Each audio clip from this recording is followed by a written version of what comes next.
I hope whoever hears me, I hope whoever hears me or the people that I have been listening to me. I know. I just said I'm on my couch under the blanket. I know what I said. I know what I fucking said. But I have to say something. Okay? I have something to say. I couldn't find any other any other title. Okay, let me say I don't deeply get into politics like that. Y'all know I was into news of Trump. I was looking at all his executive orders. I keep up with all the executive orders because for my own well-being and what I have going on in my life, I needed to know what was going on, right? Um, Especially plans to go back to college and all these things like that. Listen to me, right? I understand, okay, that people reap what they sow. I get it. But I need black people to listen closely. The mammies, okay, the dusties, okay, all of them. I need y'all to come to the front.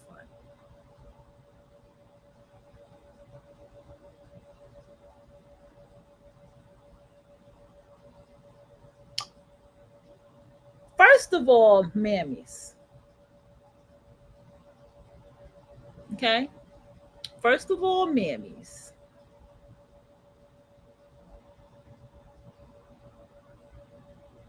you have no allies.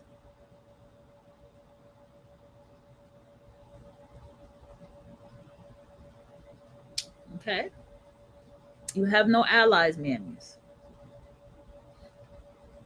I need y'all to listen to me closely who are black people. I need y'all to hear this closely. And here we have it, okay? What you have is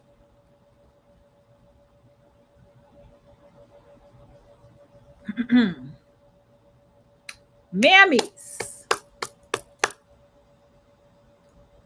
The nigga has publicly humiliated, disrespected, turned on you, all of these things for years and privately.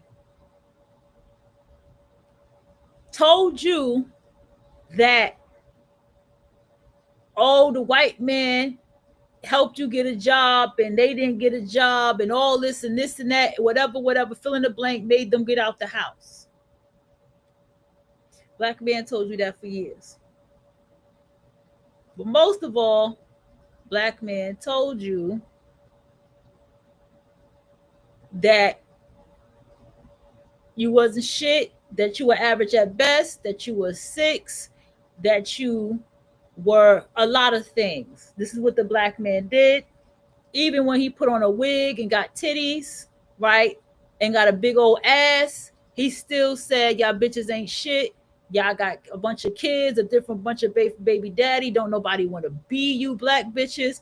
I heard it all on both sides of it all. And they all the fucking same and they all said the same shit. And you mean to fucking tell me y'all get in these positions, lawyers, judges, fucking property management, all these fucking positions, and your absolute purpose in every fucking position is to defend this dusty and every low life dusty in the name of it could be my son. Let me fucking tell you something, you dumb fucking idiot. It could not be any of my fucking sons. Because my sons would not be that fucking stupid. And I can say that. Okay? I can fucking say that. Now, let me keep going.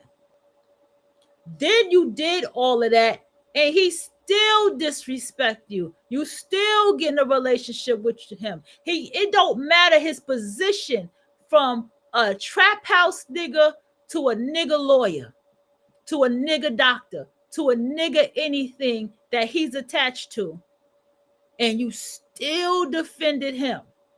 You got in these positions and you said, let that Dusty live in your house, and it ain't his house. Let that, this is what y'all did. This is what y'all did when y'all got in these positions. And then on top of that, y'all was stealing from the fucking people. Okay?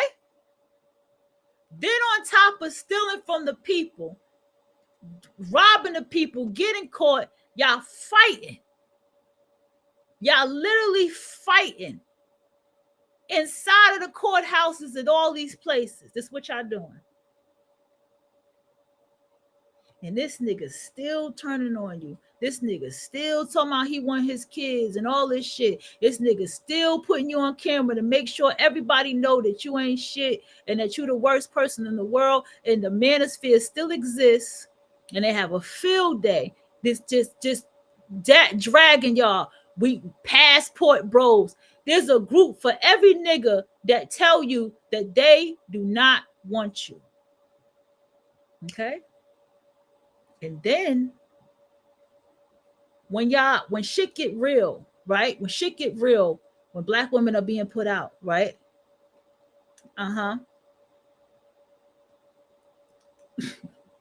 When black women get put out, when fucking goddamn women and children getting thrown the fuck out, when the world gets serious, okay? And I mean the world is getting serious. When it's calling for you to really have a voice and do something,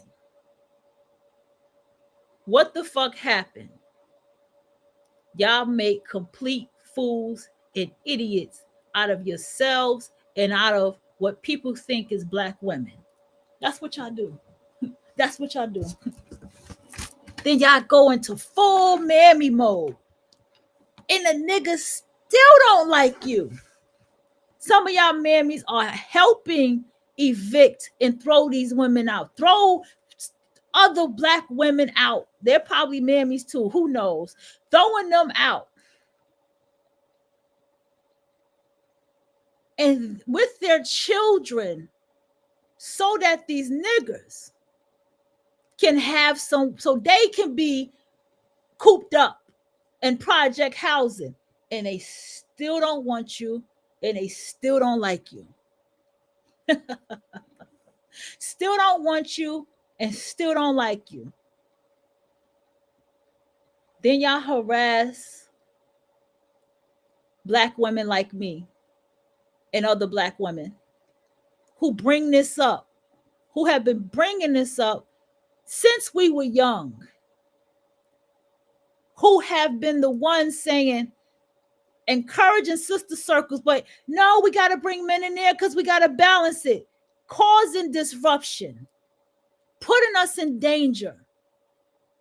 And now you stupid bitches, because you see, I voted in those 92% because I wanted to not see what's happening happen now, because I knew it was coming, because I remember when Trump was in office the first time.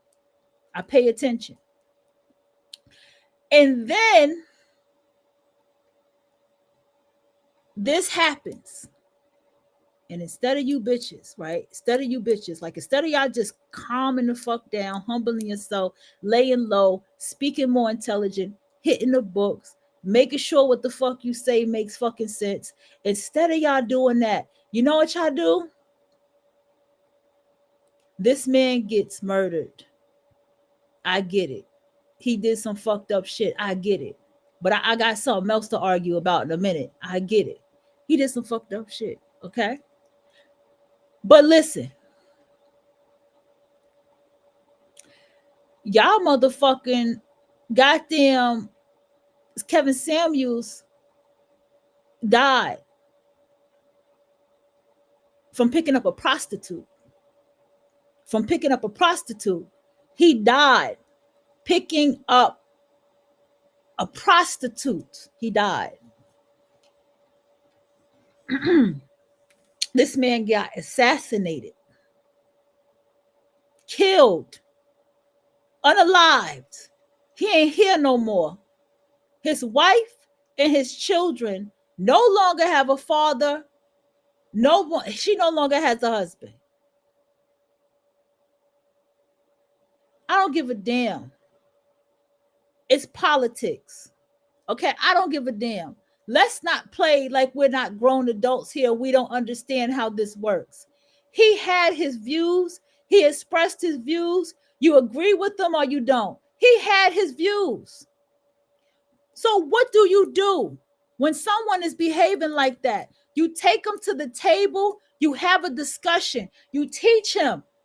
What is Juneteenth? I still don't know what Juneteenth is. What is it? You sit him to the table, you discuss and get to the person intellectually and say, yo, this is Juneteenth. This is our history in America. This is foundational Black history in America. He was young. He was only 31 years old. You're supposed to conduct yourself as a fucking elder. That's what you're supposed to do. So therefore, there's a halfway or something coming together. You don't got to believe everything.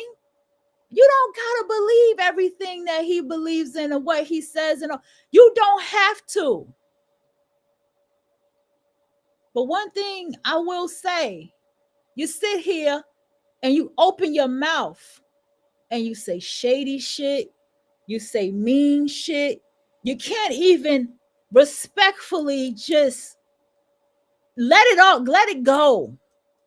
You say shit like, oh yeah, you know who else was a father and husband? And then you name the most horrible people that were fathers and husbands. To be shady. Still can't come out your mouth and say, my condolences. This is horrible.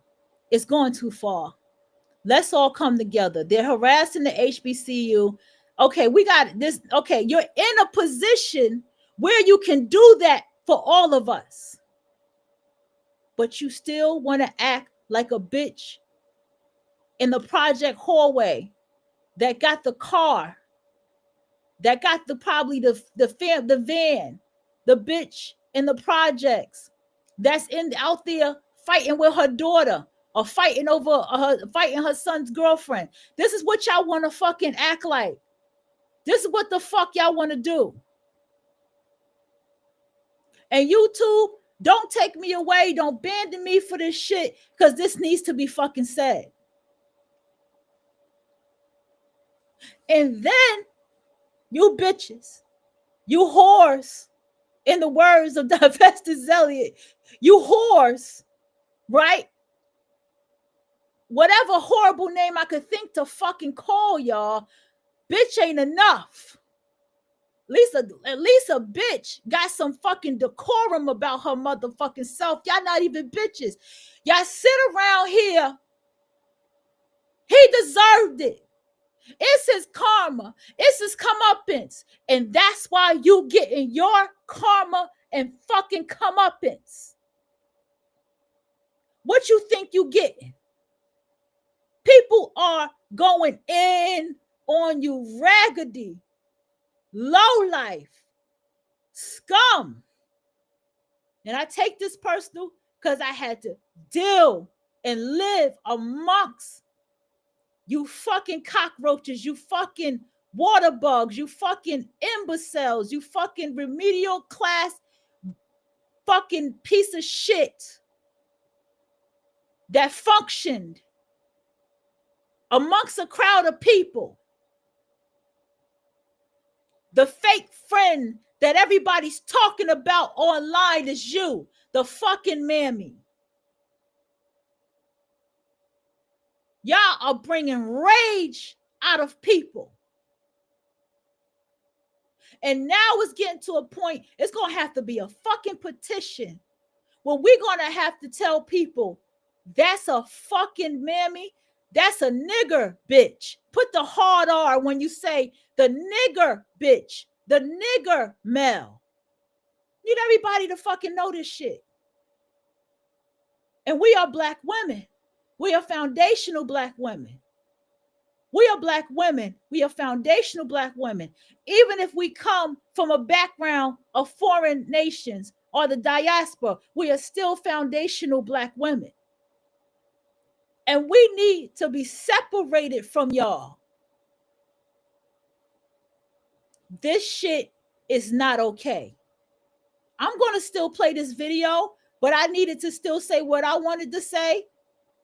This shit is not okay. It's not okay what y'all saying out your mouth. It's not okay. I heard what the man said, but I got the intelligence and enough common sense to still go on with my dyke ass life. Ain't nobody gonna stop that. Ain't nobody gonna stop that. Divested Black women, they don't even fuck with women like me, but I still support the message.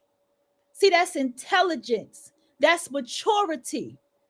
That's having some kind of something inside yourself. Just some kind of something inside yourself.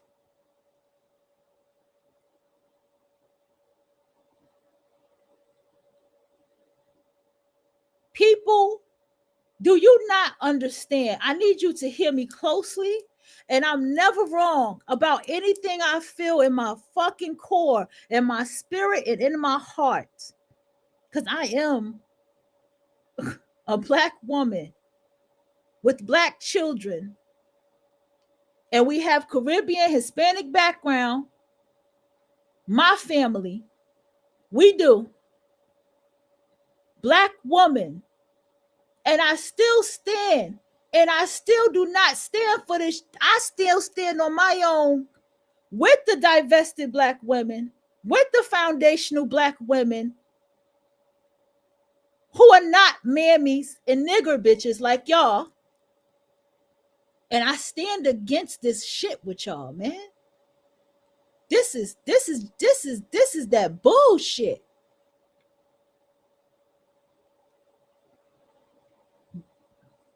This is complete.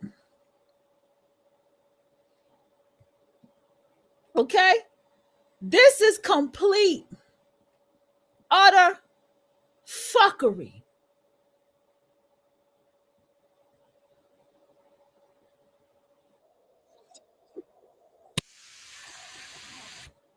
Okay?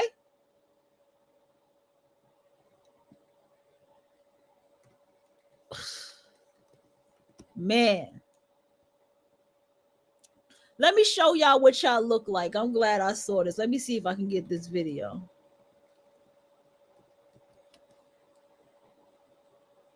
Let me find this. Let me find this goddamn video. The hell is this?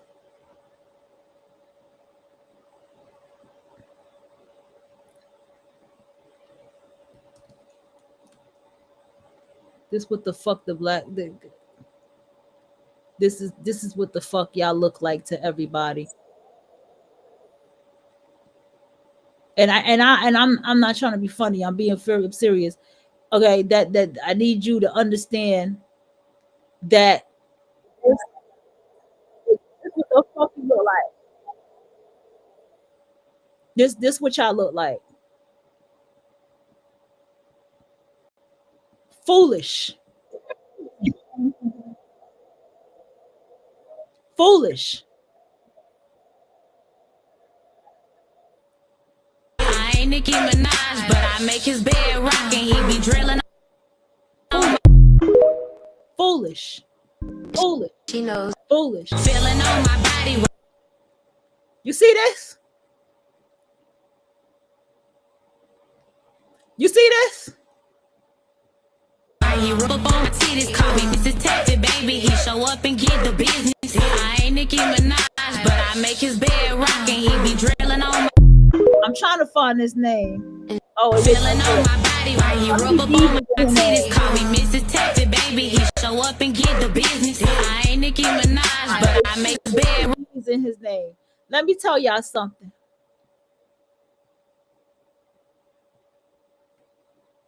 Y'all need to slow it down. Y'all need to slow this shit all the way down. And y'all not, because y'all too cocky. Y'all too cocky. Y'all niggas. Y'all niggas with pussies. Y'all are niggers with pussies. Okay?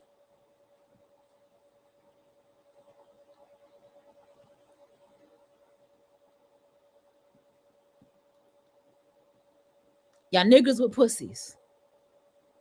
Oh, my bad, y'all. Hold on. Wait a minute. Hold on. We don't want to spoil. We don't want to spoil that proposal for Jasmine now. Hold on. I don't do that. I don't want to spoil the proposal for Jasmine. Okay? We're not doing that. I don't know what happened. I guess it's not meant for me to show it. Look at me. Listen to me. Look at me. Listen to me, y'all. They are going to tear your ass down so they can light his ass up. This is only the fucking beginning of the rage. This is only the beginning. Do you hear me? This is only the beginning of the rage. All right? When they tear your ass down, and he tears you down too. I did a show about this months ago. When the black nigga tear you down, right? And they're gonna tear you down. You don't want non-black people to tear you down. We don't want them, because ain't no good ass researchers, collectors. Let me make sure. Collectors, as someone who is non-black, I learned from them. Okay, ain't no better collectors than them. Ain't no good receipt collectors but them.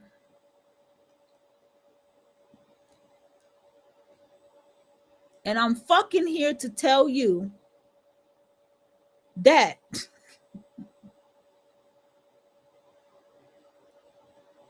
at the end of it all, when they tear your ass down and he helps them, what you think gonna happen to your precious little black male? What you think gonna happen?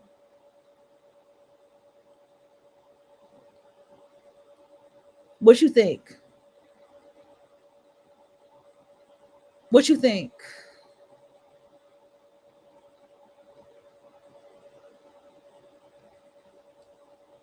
Yeah, they're gonna get his ass. What you think the marshals is preparing for? And your ass gonna go down with them. I'm gonna go ahead and play this video. I don't ran off for 23 minutes. I'm gonna be quiet. I'm at my lips sealed. And I'm just go ahead and let this play. Trying to tell you that for years, for over 20 years, because children have been unalived in their places of learning over and over and over again by hurt individuals. So it has happened to CEOs of the worst corporations in this country. It has happened to our president. Now it's happened to Charlie Kirk. Now it's happened to a political figure, which tells us something important about our culture. The internet and media have made it so the political space has expanded drastically. And in light of this, so have feelings about and surrounding politics. They've expanded, they've grown, and they've gotten serious to the point where people are so distraught and angered by their political emotions that they have resorted to pew-pewing people. And I can't act like I don't understand that. I can't act as though that feeling and that result is not expected when the talking points of these social media figures have led to a culture based around hating individuals who look like me. We are seeing a drastic resurgence of marginalization and dehumanization taking commonplace in America, in our social institutions. Places that we're supposed to feel safe are now politicized in a way that hurts brown, black, and LGBTQ communities. What do you expect to happen? Charlie Kirk has been one of the biggest vessels in communicating this hatred, and now we're seeing a symptom of a deeper problem manifesting in the violence that was perpetuated against him. People are angry and afraid, and they don't like the direction that this country is going, and they don't know what to do about it. Blame the root problem. Blame the fascist culture that is taking over this country, that is making every other country look at us like we are crazy. Are you seeing it now? Are you understanding that something is wrong?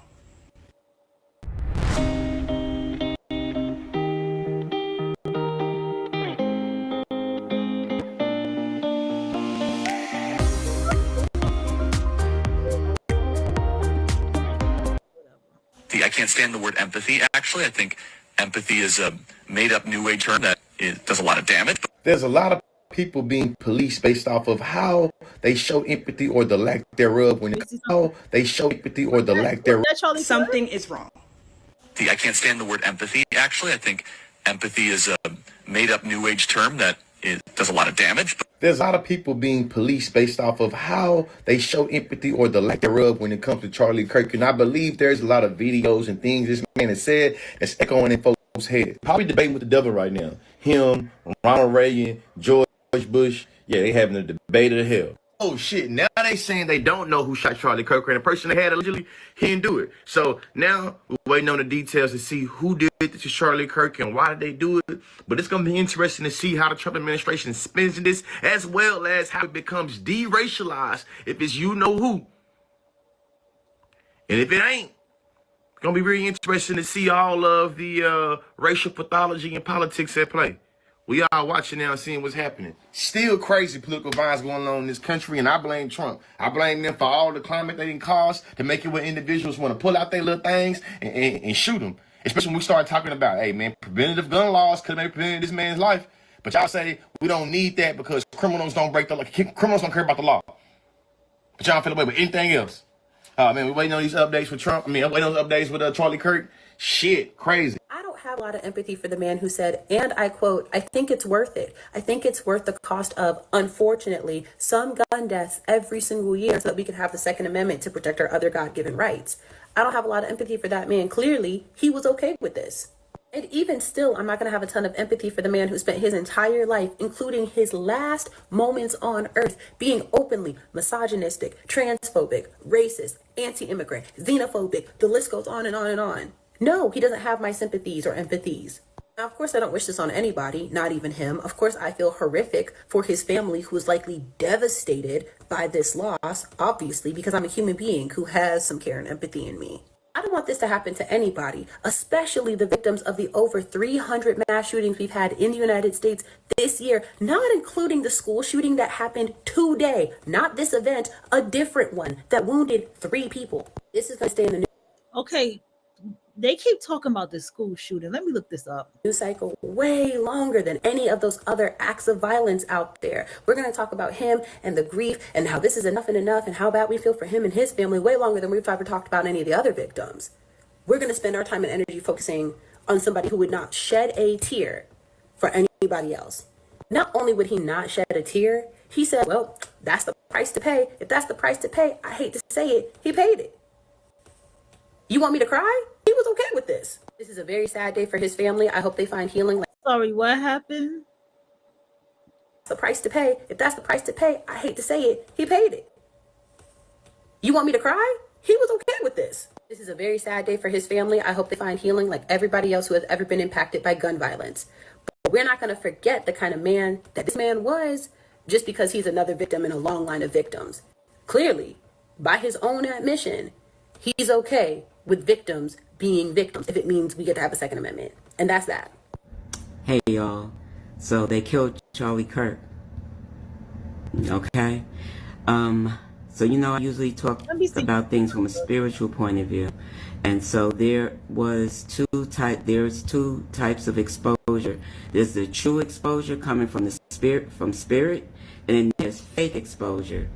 Now the true exposure is all these things that are going to be coming out over time and being released, and people finding out the truth, who really did what, and all the little, people are going to all fall in place of what's happening. That's happening little by little with spirit.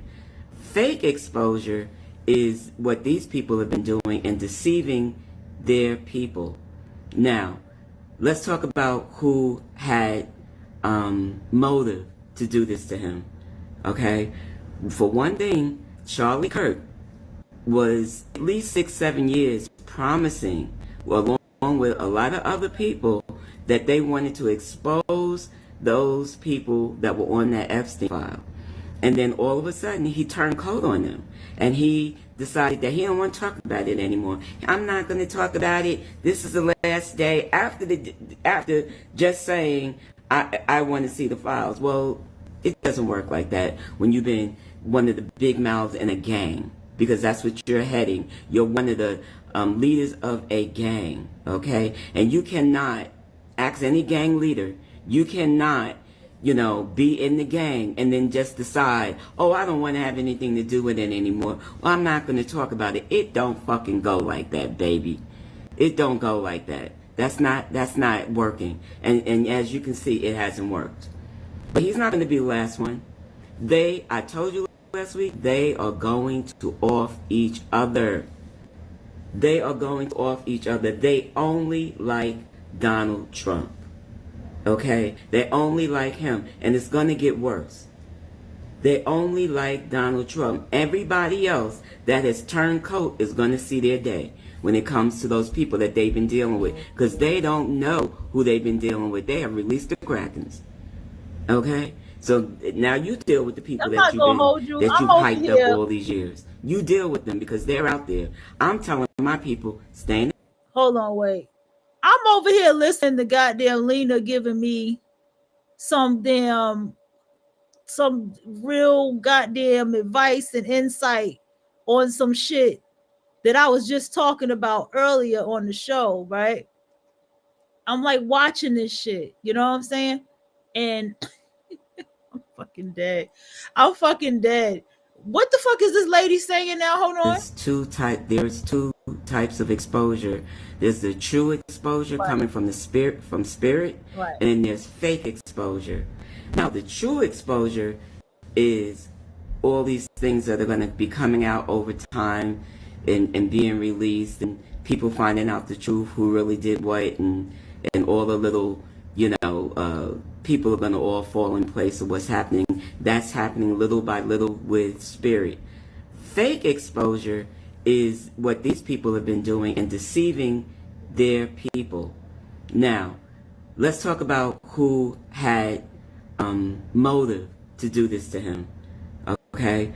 For one thing, Charlie Kirk was at least 6-7 years promising, along with a lot of other people, that they wanted to expose those people that were on that Epstein file. And then all of a sudden, he turned cold on them. And he decided that he don't want to talk about it anymore. I'm not going to talk about it. This is the last day. After just saying, I want to see the files. Well, it doesn't work like that when you've been one of the big mouths in a gang. Because that's what you're heading. You're one of the leaders of a gang. Okay? And you cannot ask any gang leader. You cannot, be in the gang and then just decide, oh, I don't want to have anything to do with it anymore. Well, I'm not going to talk about it. It don't fucking go like that, baby.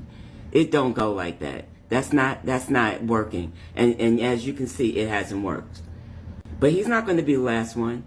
I told you last week, they are going to off each other. They are going to off each other. They only like Donald Trump. Okay? They only like him. And it's going to get worse. They only like Donald Trump. Everybody else that has turned coat is going to see their day when it comes to those people that they've been dealing with, because they don't know who they've been dealing with. They have released the Krakens.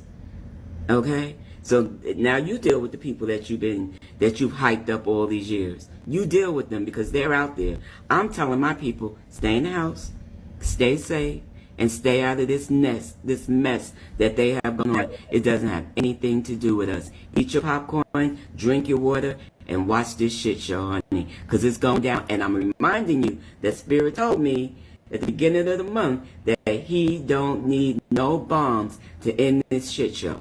Okay? One by one, they're going down. I've been using BetterHelp since 2020 when I needed to find a therapist but couldn't leave my house. And in the I've told y'all I'm spiritual. I'm also very practical. Okay. I'm also very practical. And what the hell is that? And being very practical,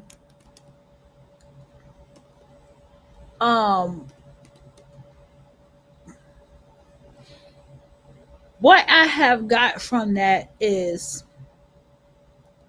I still do not support people killing somebody. I don't give a damn how spiritual I am. Okay? Whether karma, comeuppance, I get it. But like this man's life has been taken. This man's life has been taken.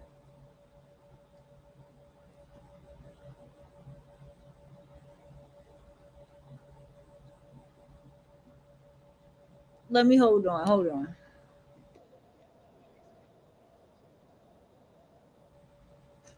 What is this? Okay. Let's go. Where's my vape? I don't even know where I put it. I'm gonna put shit down. I need my vape right now. This shit crazy. Let's keep going. I'm trying to be quiet. I'm trying. Stay in the house. Hey, what's up, everybody? How you doing? I'm hoping that you're doing great from wherever you're watching me from. I'm your host and presenter, Chidok Stories. What's up, everybody? Let's talk about this, right? So let's watch the video. I'll be back. Why is he talking? Ironically, the last thing that Charlie Kirk said before somebody had made an attempt on his life was talking about gang violence. I don't even know why he's talking about gang violence in Utah. Okay, he was at Utah. He was in Utah. Bro, gang violence. And you have to really watch the things that you say, because the things that the person who pew-pewed him wasn't a gang member. It wasn't an ethnic Black American. It was somebody who was in his same racial group. Leave us alone. Leave us alone. You know what you did to our community. You know what you continue to do to our community. But if you want to sit up here like Charlie Kirk and say all types of things that are not true, or twisting narratives and statistics to make yourselves feel better about you as a community, you're going to get shown certain things. And unfortunately, this was shown in such a violent way. This didn't happen. No, this wasn't a person of color. This wasn't a Black American who's different from a person of color. This was somebody like him. I understand how karma works. You reap what you sow. You reap what you sow by the things that you say. But come on, people. I understand this. I get it. You reap what you sow. But come on. Come on, people. Really?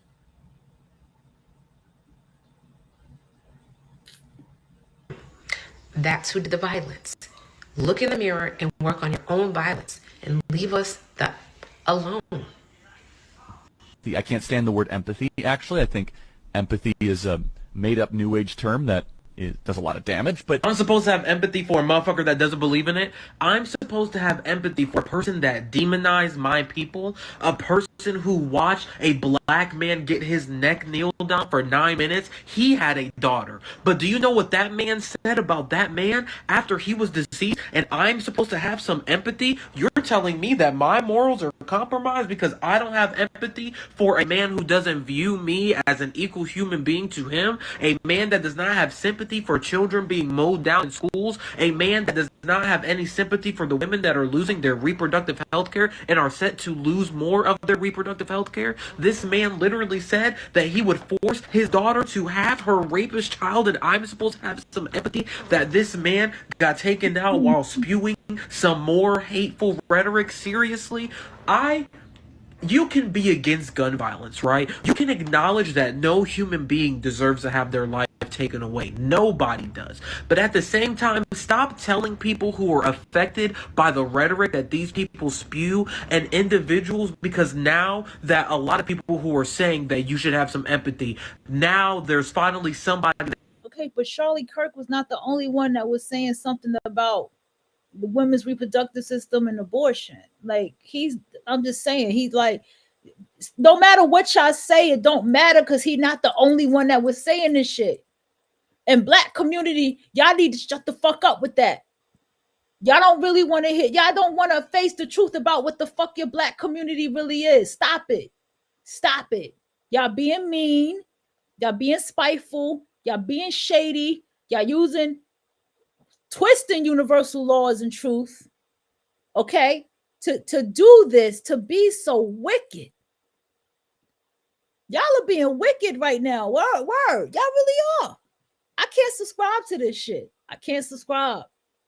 See, if you a piece of shit, rapist, murderous motherfucker, the fake friend motherfucker that come under people just to destroy them, I don't give a fuck about your existence, okay? I don't give a fuck. That's comeuppance. People who do that. This man was literally outside just at 31 years old. He's 31, expressing his political views and the things that he feel and see. That man probably 10 years from now, 5 years from now, probably would have had a whole nother heart. He just became a father.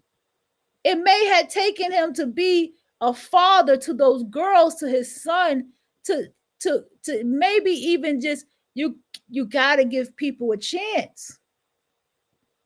It ain't like he was the age of Donald Trump. He still didn't even deserve, like, come on, y'all. This fucked up. That looks like them, that has been a victim of this. I've been having to watch my people get killed on camera as long as I can remember. Stop telling us to have empathy for a person that does not have empathy for us. That's not how that works. Well, there you have it. Charlie Kirk has passed away at the age of 32. Imagine bringing your side project to life just by thinking about it. Meet Base 44. I thought he was going to make it. I really did. But now that he is gone, the only people I feel bad about is his two little girls. Everybody else I really don't have any empathy for, but his two baby girls are going to grow up without a father. And that is the only thing I care about. Now, Charlie Kirk is about to be a martyr. And if the person that did take his life is on the left side, all hell is about to break loose. So what I'm going to say, anybody that is an influencer on the left, if you got something, hold that bitch tight, okay? Watch your surroundings and keep your head on a swivel, because if you don't, we already know. That side is cuckoo for Cocoa Puffs, and they will not think twice. And Charlie Kirk was an influencer. He was a major influencer for the right. So, that's all I got. America, you have a serious apathy issue. Aside from the obvious gun control issue, which is apparent to anybody with a set of eyes, the selective apathy is actually what makes my stomach churn. Because what the fuck do you mean there will be people today mourning the death of Charlie Kirk, who was a man who did not believe in gun control, died at the hands of a gun whilst ironically talking about how he didn't believe in gun control? But that same level of mourning, outrage, empathy will not be applied to kids within your own country or to people that your government has indirectly and directly killed at the hands of guns. At the same time as Charlie Kirk getting shot today, kids in a school in your own country were shot. At the same time as Charlie Kirk getting shot today, Palestinian people, including children, were shot using funds and arms that your government gave to a dictatorial, genocidal government. But Charlie Kirk will be the focus today. Charlie Kirk will be the martyr. If you can hold space in your soul to identify that Charlie Kirk should not have died at the hands of a gun, but that same emotion cannot be given to children in your own schooling systems and people in Palestine who directly die at the hands of Israel using your guns, I don't know what the fuck to say to you anymore. You don't get to choose the victor. You don't get to choose the innocent life that is lost. Either innocent people should not die at the hands of guns, or they should. It's not an either or. I'm sorry to say, but we just received word that Charlie Kirk has died. I think I'm still coming to grips. Lock in, fuck niggas. We need to talk about this. The first thing I want to say is that I do condemn the events that happened to Charlie Kirk, and I feel terrible for his family. He just recently had a baby. Now, before people say some things that are crazy and doesn't make any sense, I do want to say that I blame Utah for this. If we actually look at Utah's gun laws, it is terrible. In Utah, you don't need permits to carry a weapon. They have loose background checks. There is no mandate to ban weapons on college campus. Not to mention the thousands of signatures that was signed to not allow Charlie Kirk to have his event in Utah. And despite not listening to that, despite not having strict gun laws, y'all allow him to have an event outside a public event where he was open for this to happen. You mean to tell me there was no safety precautions for this event? This is a state that gets an 11 out of 100 for gun law strength. They are also above average when it comes to gun violence. And despite knowing all of this, we're still going to sit here and say that we don't have a gun issue? Now, I want to make this abundantly clear so that there's no room for confusion. It is perfectly fine not to feel sad for or empathize with somebody who would even spit on you if you were on fire. Now, choosing not to mourn, cry, or feel bad for somebody does not automatically mean that you're celebrating their death. Like, there is a huge difference between celebrating and indifference. Now, I'm not about to have a party, buy balloons, and set off fireworks because Charlie Kirk got shot, because that's just not who I am. But at the same time, I'm not going to feel bad about it, and that's valid. And refusing to extend sympathy to somebody who spends his entire life tearing on the dignity of others is not cruelty, it's honesty. And I don't feel like anybody who has that opinion should feel attacked or shamed. Now, it is possible to acknowledge a death without pretending that that person suddenly becomes worthy of the compassion they were. Okay, there was a Colorado high school shooting, y'all. Okay, I just, I was looking up this school shooting because I was like, what are they talking about? The school shooting.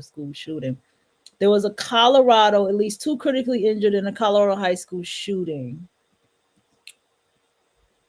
Okay, Andrew Cooper, he always runs the whole story. 16-year-old identified as Colorado school shooter, police say. Please don't let that be the 16-year-old.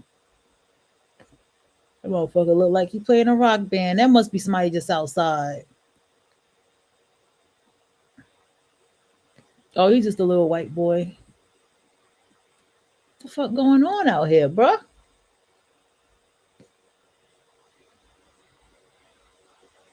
Evergreen High School shooting. This is 16. What in the entire fuck? What, we in Virgo season? Refused to give others. And with me being a black woman in America, he said that the Civil Rights Act was a mistake.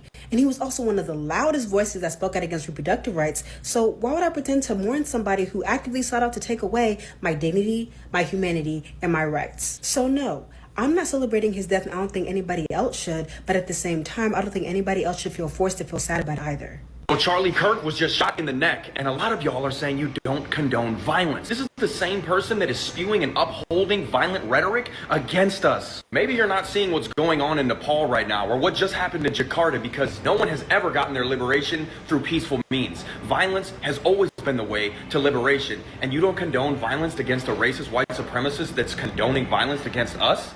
So it's okay for him to do it, but not us. Are we really feeling mercy for Charlie Kirk, the same person that cheered on this type of violence against? All right, y'all. We got to. Let's just go ahead. I'm gonna look. Palestinians and also said I a know I'm couple deaths. looking at Lena Waithe interviews and shit, right? I done found some interviews. I'm gonna watch with her and take some notes, but Man, let's go. Here and there, as long as we can have the Second Amendment, are okay. Additionally, for anyone being mad about political violence against one person, while there's millions of indigenous people being unalived under the guise of democracy, this type of pacifism is what allows for it to continue. Giving, we've been so far removed and oppressed that we don't know what real revolution and liberation looks like. So when we see it, we actually stand up for the colonizer. Oh, and by the way, Netanyahu just came out and said that he's praying for Charlie Kirk. So pick a side. You either stand with the oppressors or you stand with the oppressed. You don't get to do both. Whoever made you think it was hard to eat healthy, nutritious meals has obviously never heard of Hungry Root. Here's what I ate today. My morning started with this yummy yogurt with blueberries and some fresh pineapple. It's less than 200 calories and packed with protein. I'm just obsessed that Hungry Root sends a variety of fresh, tasty groceries and meals that fit my preferences and health goals. Around 10 a.m. I have this delicious cold-pressed green juice that's made with fresh fruits and veggies and packed with nutrients. And then it was time for lunch. Today, I would see this dude around a lot, right? When I saw his face, I was like, okay. And then now that I see him on his actual page, I'm like, okay, this guy. Okay, let's go. Boy, y'all got the nerve to really be sitting here wanting somebody to feel bad for Charlie Kirk. I say free Palestine. Y'all want to tell me to save that for tomorrow? Like it ain't hundreds of people dying last week, yesterday, today, and going to die tomorrow? So basically you putting Charlie Kirk's life over all of them people. Man, fuck y'all. For real, no, hell no. His last words, he blaming gang violence for shit and got shot by a white man. He had no condolences for all the people dying from innocent gun violence. He don't care about what happens in school shootings. He don't care about what happened in Palestine. He never gave a fuck. Why should I, man, nah, all that little fake virtue signaling, be the bigger person shit is why we're here today. All them gotta go. Charlie Kirk died in America for expressing his freedom of speech. What the fuck is going on? After seeing that video, it wasn't much hope, but damn! Is this what we're doing in 2025, just killing people? That girl just got killed on that subway, stabbed in the neck. What's wrong with y'all niggas killing niggas in the neck? I'm just sitting here about to tear the fuck up, bro. I got a daughter. Imagine if was his family at the rally? They saw his parent, you gotta excuse me, gang. They saw their parent die. I wanted to watch Charlie Kirk when he came here to A&M, and I simply just didn't have the time. That man by himself started so much of a movement. He's inspired so many people, myself included, to speak about politics. And he got killed for it. You can't tell me there's any other reason. It's not like people that agreed with him killed him. People are talking about gun rights and gun laws. The gun didn't kill Charlie. The person killed Charlie. Take that person and throw him under the damn jail. To Charlie's family, I'm still sending multiple prayers. I am so sorry something so tragic happened to y'all. Seeing that video genuinely is upsetting my stomach. Like, what the fuck, bro? Nah, don't forget now. Charlie went and told y'all, this is an unfortunate sacrifice.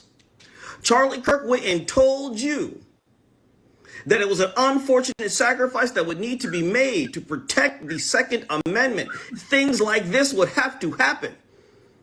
A citizen getting popped in broad daylight would have to happen. Charlie Kirk was a Libra, y'all. Yeah, our karma gets laid out on us a little bit stronger. We do. And yeah. I'm just saying our karma get laid out on us a little bit stronger. I noticed that with Libra, man. Like, and we can get picked on, we can get bullied too. We can get people who just don't like when we do it. You know what I'm saying? Unfortunately, this is the life of being a fucking Libra.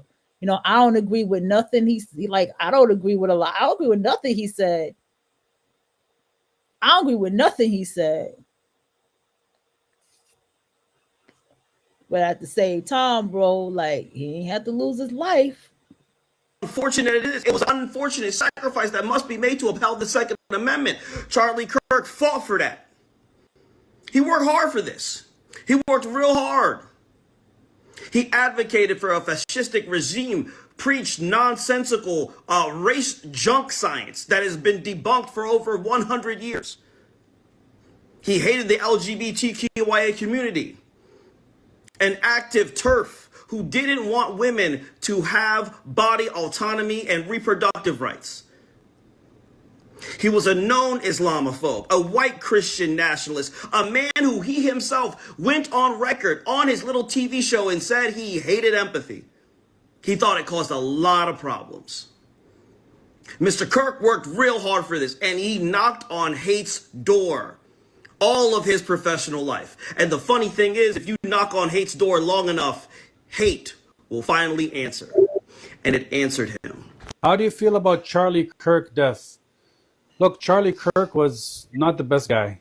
Hate's door all of his professional life. And the funny thing is, if you knock on hate's door long enough, hate will finally answer. And it answered him. How do you feel about Charlie Kirk's death? Look, Charlie Kirk was not the best guy. He had terrible views. He justified genocide. We don't agree with the guy. However, you don't defeat ideas through bullets. You defeat ideas through ideas. Political violence is never justified. Thank you, Mr. Islam. You ideas with ideas. Okay. That ideas with ideas. Anywhere, especially in America. But it is justified everywhere outside of America when America supports it, like the bombing recently in Doha, Qatar. I don't feel bad that Charlie Kirk died. I feel bad that his life was taken. Do you agree or disagree? Somebody just It's justified everywhere outside of America when America supports it, like the bombing recently in Doha, Qatar.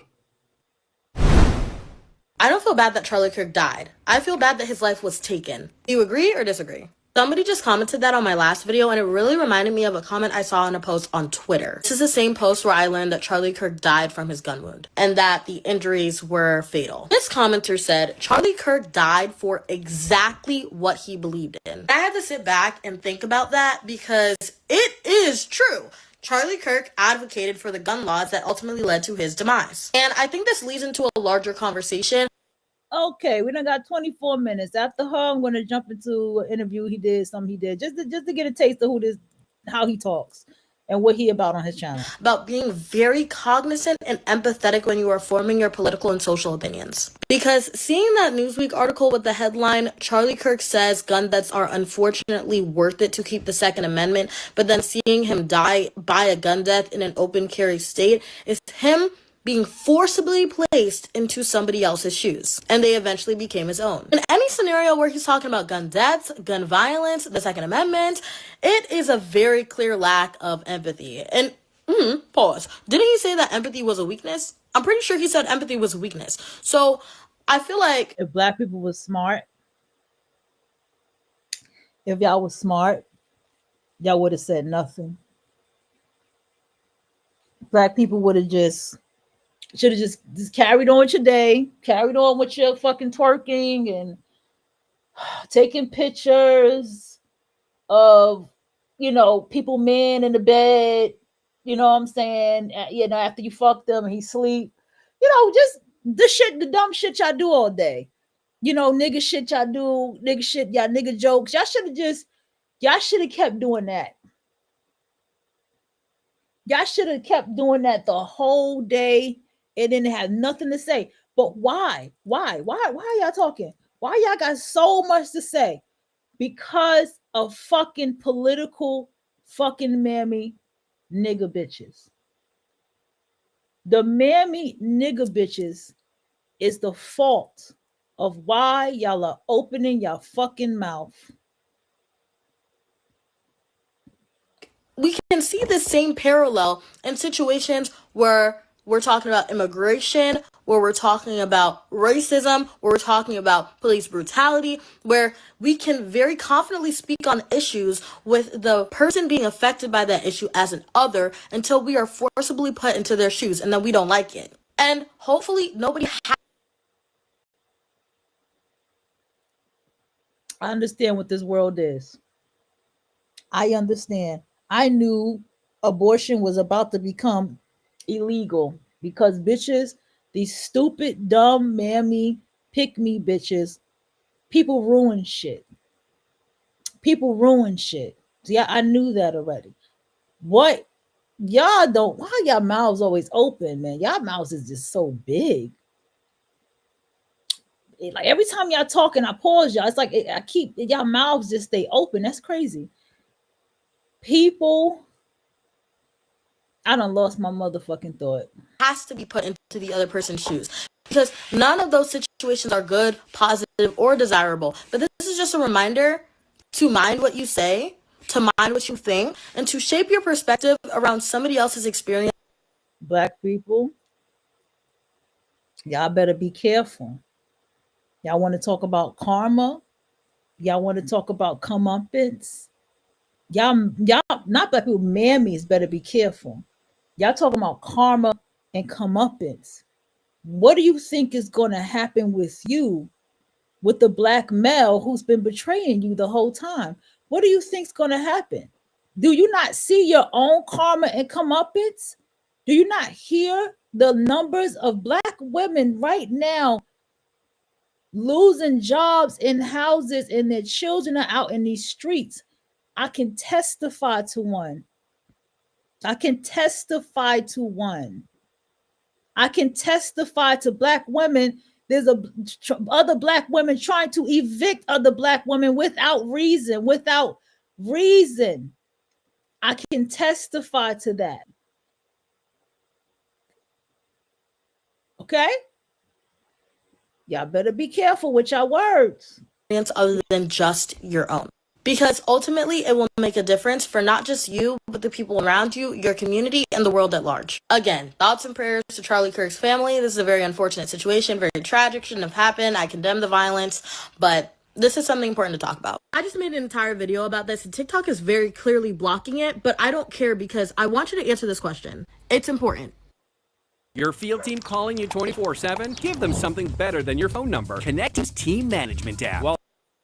When it comes to controversial public figures or people who you think are morally bankrupt in your political opinion, do you think that when a tragedy happens to them, it's important to be sympathetic and wish them well and hope they get better? Or do you think it's okay to carry on your current opinions, state the way you feel about them, say that they wouldn't be sympathetic to this issue if they were on the other side, and just carry on as usual? Because my entire feed for the past 30 minutes has been about Charlie Kirk getting shot, and then I went on Twitter and I saw the video of Charlie Kirk getting shot. And yes, it is a very tragic situation, but what I also want to draw attention to is the way that people are responding in the comment sections of all the videos posting about Charlie Kirk getting shot. The population in the comments is pretty much split. One half is saying, hey, we hope Charlie gets better. Regardless of what he said or done, he doesn't deserve to be shot and killed like that. Other side is saying, no. Charlie was very cavalier and dismissive towards anything that had to do with school shootings or that had to do with shootings in general, and said that sacrifices would have to be made if we want to keep our Second Amendment, and that casualties would be a result of that. And a lot of those comments are not sympathetic in any way, shape, or form.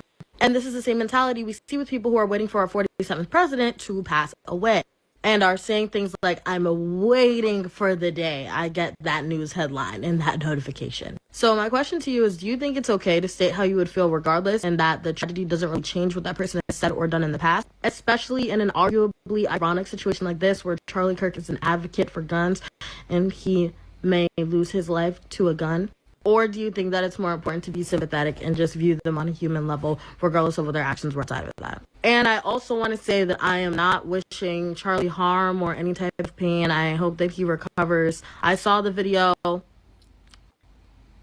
If you've seen the video, you know what I mean. I just hope that he gets better, because nobody deserves to get shot like that. If you are one of these people out— It's the shade.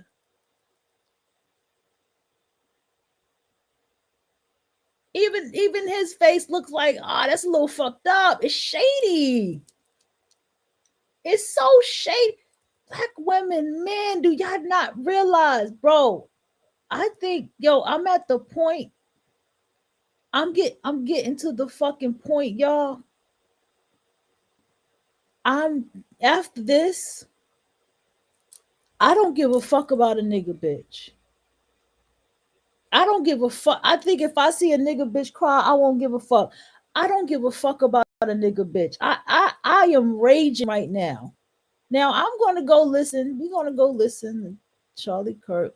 He's talking about everyone's favorite crackhead, George Floyd. You know, the one who went, grown ass man. Remember that one who went into a convenience store with a fake $20 bill and force somebody to do their job, like call him in to the police, and he did his job, and then that crackhead nigga, that Cluck, ended up getting dragged from here, dragged from the wall, dragged in the car, outside the car, and somebody leaned on his neck. You know that y'all favorite crackhead? Yeah, him.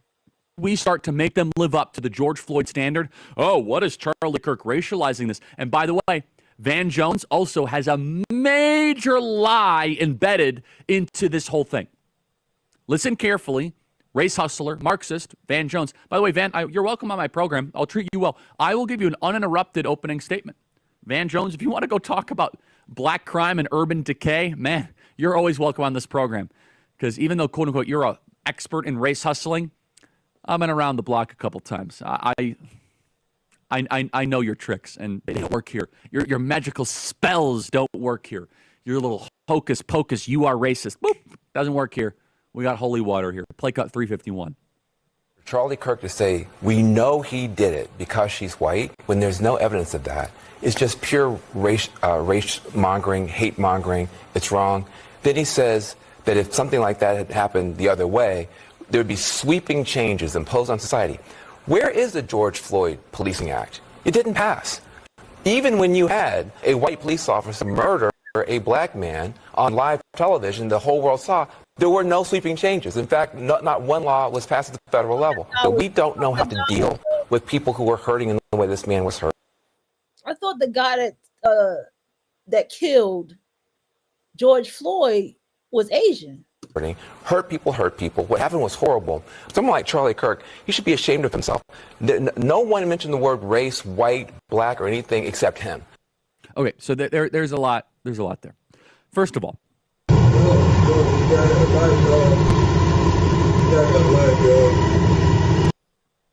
oh, that was the damn. This is recent. Damn, that did happen. Like that stabbing did happen. Like two. That's fucked up. He died. That's wild. When Keith Ellison, the Attorney General of Minnesota, was asked repeatedly by the media, was there racial animus involved in Derek Chauvin's actions against George Floyd? He said no, and they dodged the question. Do you know that there is no evidence that Derek Chauvin acted racially?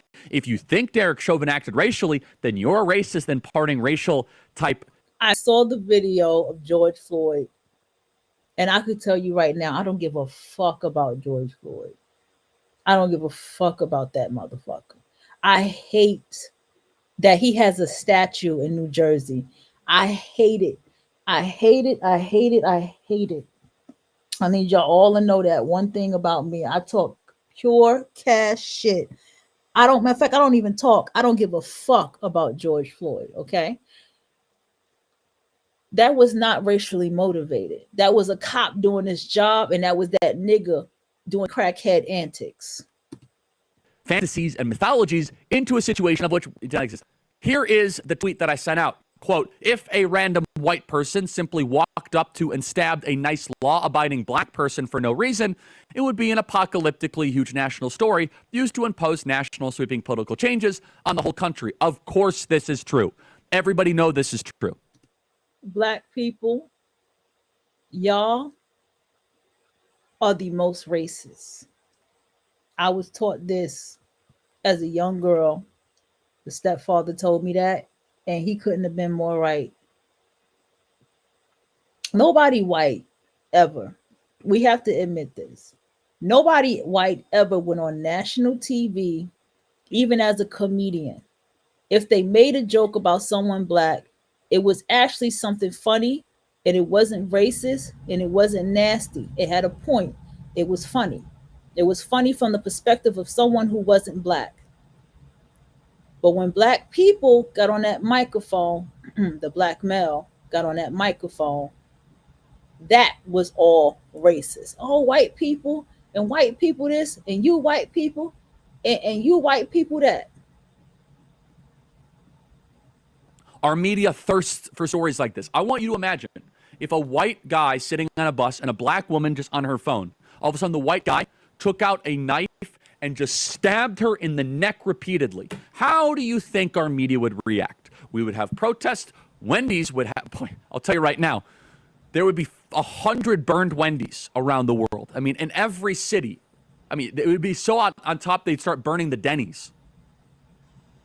They use Emmett Till 70 years later because of this. Because it's a case of a horrifying murder of an innocent black person by hateful whites. It's so rare they had to go back 70 years. But you know what? When a white person is murdered, we don't burn down the country. But for the opposite, we have to go back one day. Literally, there was... I get what he's saying. And black people, you have to start looking at this. You see,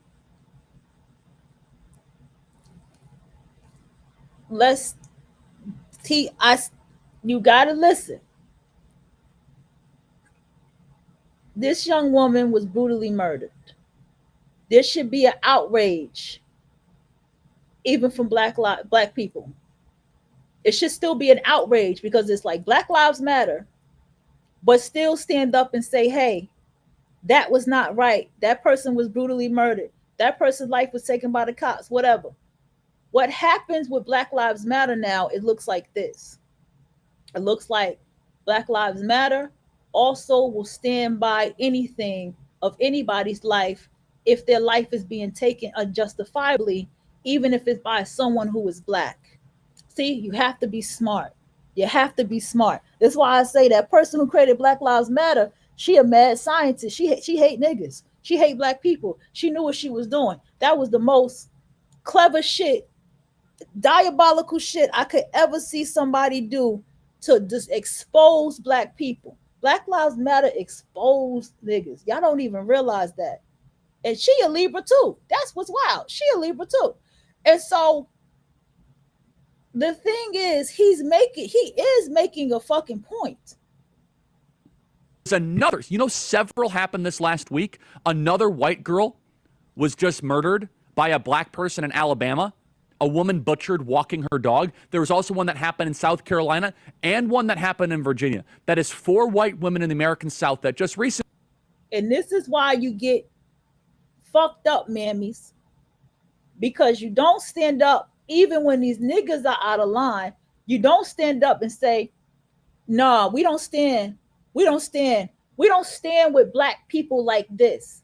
You still have to build separatism still. We don't stand with black people like this, that stabbing white people. We're not about that. We're advocating that Black Lives Matter. But we're still going to show you that we care about people's lives being taken out, even by black people. We'll still stand by that. Y'all don't do that. Y'all be like, ha ha, ha ha. So it looks, mammy, like y'all do in the hood. Y'all unleashing y'all sons on everybody. It looks like y'all are unleashing y'all sons on everybody. Let's go. Recently were butchered by black criminals. So we take a step back and say, well, what's really going on here? What's really going on here is a situation where Van Jones is acting like if I said something I did not say, when in reality, we're asking a very simple question, Mr. Jones. Very simple question, which is, will you apologize for all the criminal justice reform that you pushed forward that allowed these 14-time criminal offenders to walk the streets? Because you are the architect and the designer of constantly feeling bad for the criminal that then can kill more people like Irina Zarutska. And by the way, I did not bring up race. The attacker said, quote, I got that white girl, end quote. People say, why does the race matter? Oh, it matters because you made us care about race in the summer of 2020. Looks like you got to live up to the book of your own rules. The second that we make you live up to your ridiculous paradigm, you collapse like a house of cards. There is another situation that we should know about. It's Julie Gard Chanel. She was 59 years old. Went to a park, this is in Auburn, Alabama, to walk her dog. Let me see that story. And then she got stabbed to death by a guy who stole her car. What? So you're telling me that it's not healthy to obsess over your partner 24/7 like I do? What you've described there is often associated. Let's play cut 353.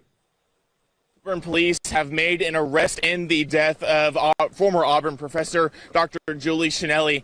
This update coming just about 5 minutes ago in a press release. Auburn police say they have arrested Harold Rashad Dabney III from Montgomery and have charged him with 2 counts of capital murder in connection to the death of Dr. Shinelli at Kiesel Park. This is going to be happening every single day, it seems like. So this is a Logan Federico, a 22-year-old aspiring teacher he from put it out Waxhaw, there. North Carolina, was visiting friends. Oh, that's a different one. This is that's a whole different one. This was in May. That's another white girl that was murdered by another black criminal. So it's just a theme. It's a pattern we're seeing. You can put her up on screen. This was. Let me tell you something, Mammy. The non-black male is an incredible collector of information. The reason we still have vinyls and certain books that's old. I'm talking about books that are old. They find books that's so old they're annotated with the person's thoughts on the side. These are all white males doing this. You cannot fuck with him when it comes to collecting motherfucking information. You have to remember, Mr. White Supremacy has written history, has written and kept record, along with other black scholars, of you, of us, of 400 years, of us. And that's just the 400 years that they calculated. That's not even the years of when it truly started. And I stand on that. Y'all in trouble. Y'all in trouble.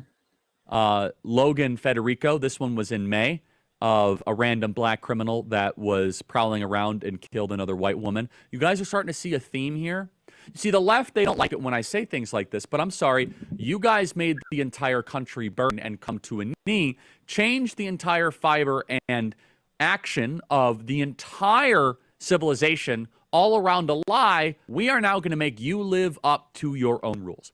We report empirical data. Logan Federico, that was her murderer. And then, of course, in Auburn, the one we were mentioning, the suspect is Harold Rashad Dabney III.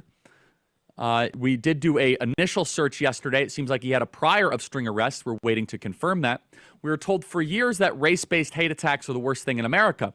Well, if that's the case, it's pretty clear the most common race-based hate attack is, well, it's not white people killing blacks. It's black people killing white people.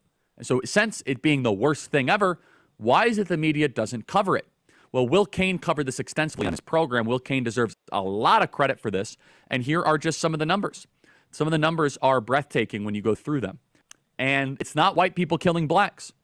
And this is why we support President Trump putting our military in our cities to protect our citizens. And so often these people have prior offenses. It's time to bring back 3 strikes. 3 strikes. By the way, you get all 3 strikes if you just attack a random person on the side of the street. You're done. You're just going to jail for the rest of your life. We're done. We're not playing games of this anymore. Playtime is over. And if you're going to just walk around with weapons without any sort of designation and commit crimes with those weapons, we're going to put you in jail. By the way, it's just so funny because the Democrats, they pretend to care about black Americans. They don't. Just so you know, interracial violence, crime incidents. Just so you know, there are 117,000 white on black crimes, even though we are a white majority country. And yet there are over 500,000 black on white crimes. Nobody would benefit more than black Americans from a general war on crime in all America. We need an all-out invasion against crime. I want to protect all of the communities in America. So let's just go through this. There are 385,000 black on white violent crime incidents and only 117,000 white on black violent crime incidents. Do you know that 1 in 22 black men will be a murderer in their lifetime? Let me say that again. 1 in 22 black men will be a murderer in their lifetime. That is according to the FBI data. That's verifiable. It's true. You go through the numbers. They're pretty shocking. You go through the numbers and you go into the detail. You kind of walk away and you say, boy, the media's really not been telling me the truth here. Of course not. In Minnesota, blacks are 6.4% of the population, and yet blacks account for 62% of all the violent crime in Minnesota. According to 2021 FBI data, 1 in 22 males, black males, will murder someone at some point in their lifetime. And that's, by the way, that's with most of black crime going unsolved. It's probably even higher than that because half of all black murders go unsolved. Half. The projected lifetime murder rate for a black male is 4,508 per 100,000. By age 23, about half of all black males have been arrested. Let me say that again. By age of 23, half of all black males have been arrested, and not enough of them have been arrested. 385,000, nearly 400,000, 3 times as many blacks are commit crimes against white, despite being only 13% of the population. We need the fearlessness to say criminals are evil, crime will not be tolerated, crime will be stamped out regardless of who commits it. And until then, these stories will keep on happening. Actors, we can make you believe we know what we're doing, when in fact, we do not. Whoops, I have no idea what these buttons do. I've never driven a stick in my life, but my heart is rolling.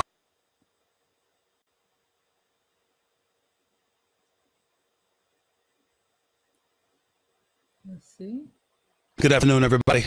Welcome to the latest edition of the Stephen A. Smith Show, coming at you courtesy of SiriusXM Channel 82, Mad Dog Sports Radio. Number to call up, as always, is 888 Mad Dog 6. That's 888 Mad Dog 6. That's 888-623-3646. And also, if you want to send in your voicemail messages because you can't get me on the line, you can always go to SiriusXM.com/GetSerious. That's SiriusXM.com/GetSerious to send in your voicemail messages. I'll even grade them. And if you attach your phone number to you, I might even call you back and put you on the air to hear what you have to say. Normally, as you well know, I'm somebody that comes out like a bat out of hell. I love doing radio. I love being back at Mad Dog Sports Radio. I like to lead with my passion and my fervor to really start the day, start the afternoon, so to speak. But if I sound a little bit, if not a lot, different, you can use the word melancholy, you can use the word sad or whatever. It's because I'm not in that kind of mood today.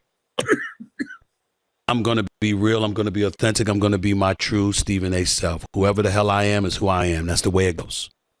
And I'm sitting up here this afternoon, the afternoon on the East Coast, the morning on the West Coast, and I want to thank the world of sports. We got a Thursday night game coming tonight, Washington Commanders against the Green Bay Packers, and I know that, and I'm getting ready to talk about that. We've got news emanating out of the NBA involving Kawhi Leonard. I'm going to talk about that. The WNBA season is coming to an end. How much that means to you, if anything at all, without the services of Caitlin Clark. I'm going to talk about that, along with, of course, I'm in Vegas as we speak, in our Vegas, SiriusXM Vegas studios, because I'm here for the big fight between Saul Canelo Alvarez, defending his 168-pound super middleweight championship against Terrence Crawford, undefeated at 41-0 with 31 KOs, which may be the fight of the decade. So we're all looking forward to talking about those things, but that's not what's on my mind. What's on my mind was the shooting that happened yesterday in Utah. And we can slice it any way we want to, but what a horrific thing to see. It's all over the news. It's all over YouTube. It's everywhere. And I challenge anybody to take a look at that and tell me that you didn't cringe. I'm happy about sports today because it's supposed to be a reprieve. Something that pulls you away from life's travails and what truly, truly ails us all. And I'm not going to get into any politics or anything like that. SiriusXM Mad Dog Sports Radio ain't the place for that. That's not what I'm trying to do. I'm just trying to be honest with the listeners out there everywhere to let you know that sports isn't the only thing on my mind, but I'm ecstatic that I'm still entrenched in the world of sports. And I get to talk about games and marvelous professional and collegiate athletes and storylines that ultimately make you say, come hell or high water, at the end of the day, it's just a game. There's real life stuff going on in this world. With Monday.com's intuitive work management platform, you have the power. Not IT, not admins. You're in charge. with Jamie Lee Curtis with her fist up with the trans flag. Wow. She looks beautiful. She looks very good for her. She looks beautiful. And we saw a right-wing conservative host, because that's This is another Libra right here. what he was, and that's what they labeled Charlie Kirk. And we saw this man speaking in Utah at Utah Valley University. And we saw him struck by a bullet in his neck. We saw blood gushing out immediately. Damn. And it didn't take long before he was pronounced dead at the age of 31, courtesy of an assassin's bullet. A rifle, a bullet from a rifle that was lodged against him from 200 yards away. The part that really resonates with me, outside of the obvious, is that he had two children, younger than 5 years of age. Both were in attendance and saw their father get gunned down. He had a wife, their mother, who was in attendance, who saw her husband get gunned down. In the world that we're living in today, I don't care who you are. You're white, you're black, you're Hispanic, you're Asian, you're Native American, you're Jewish, you're Catholic, you're Christian.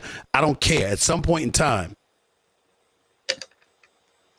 the one thing that sports needs to remind us about, the importance, the appreciation that we should all embrace, is how it brings all of us together. No matter your color or creed, no matter your ethnicity, no matter your upbringing, your background, et cetera, when you wear the same uniform as somebody else, when you play in the same league as another contemporary, when the sacrifices that you make to elevate yourself to a certain level is something that's mirrored by hundreds, if not thousands, of other individuals out there, reminds us all that we're all God's children. And that universally, when we see something like that transpired, we got to collectively come together and understand that the world that we're witnessing and the world that we're living in is pretty damn messed up. And there's a lot more love and a lot more brotherhood and sisterhood and humanity that goes on in this world that doesn't. Yet the few who are evil amongst us are the ones that screech and make the most noise.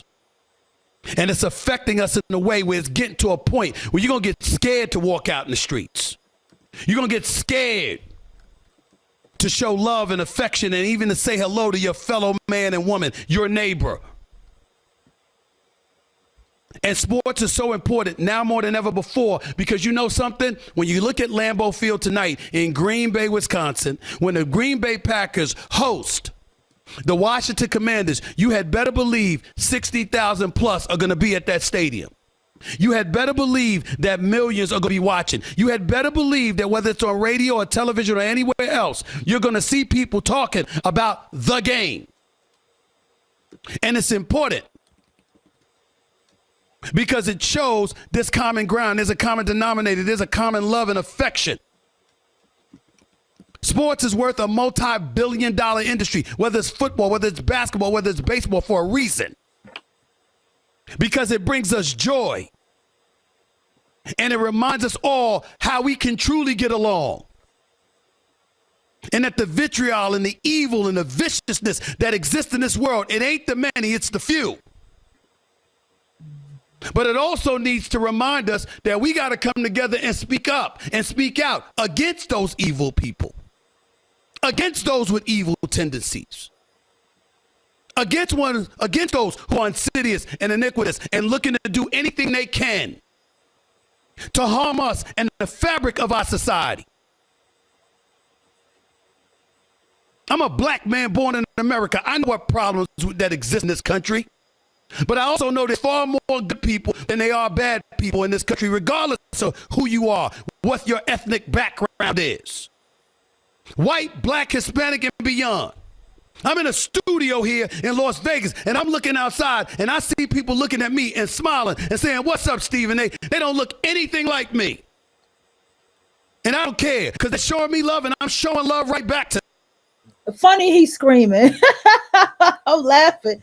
Because I was, yeah, man, this right here, bro. I'm going to scream the fuck out of you, mammies. I'm going to scream the fuck out of you, mammies. To them. At some point in time, we got to recognize, can't just speak about it, can't just give lip service to when such a vile act takes place. Mm-hmm. Mm-hmm. Hungry Root is the easiest way to eat healthy. Hungry Root is kind of like having your own personal shopper and nutritionist. They take care of the weekly groceries and recommend healthy, high-quality, nutritious. Attention to what he said. He said, when I go to work every day, and we gonna give lip service, I don't see people who look. I'm a black man. Listen, not defending. I'm just saying. Pay attention to what he said. When I look around, people do not look like me. Mammy takes notes. Take notes. You mammies in a political position, I'm aiming at y'all. Take note. To the tragedy of the moment, and then within 24 hours, we move on with our lives like nothing happened. Something did happen. I don't care what his political beliefs were. Mm-hmm. I don't care what he felt. Don't care. I care about the fact that a man was gunned down in front of two of his children who are 5 years of age or less. Mm-hmm. That he's dead at the age of 31. That his wife is a widow. That his children are fatherless. Because his ideas and his beliefs differed from somebody else, apparently. And then I'm going online and I'm seeing people celebrating it. Shame. Shame on you.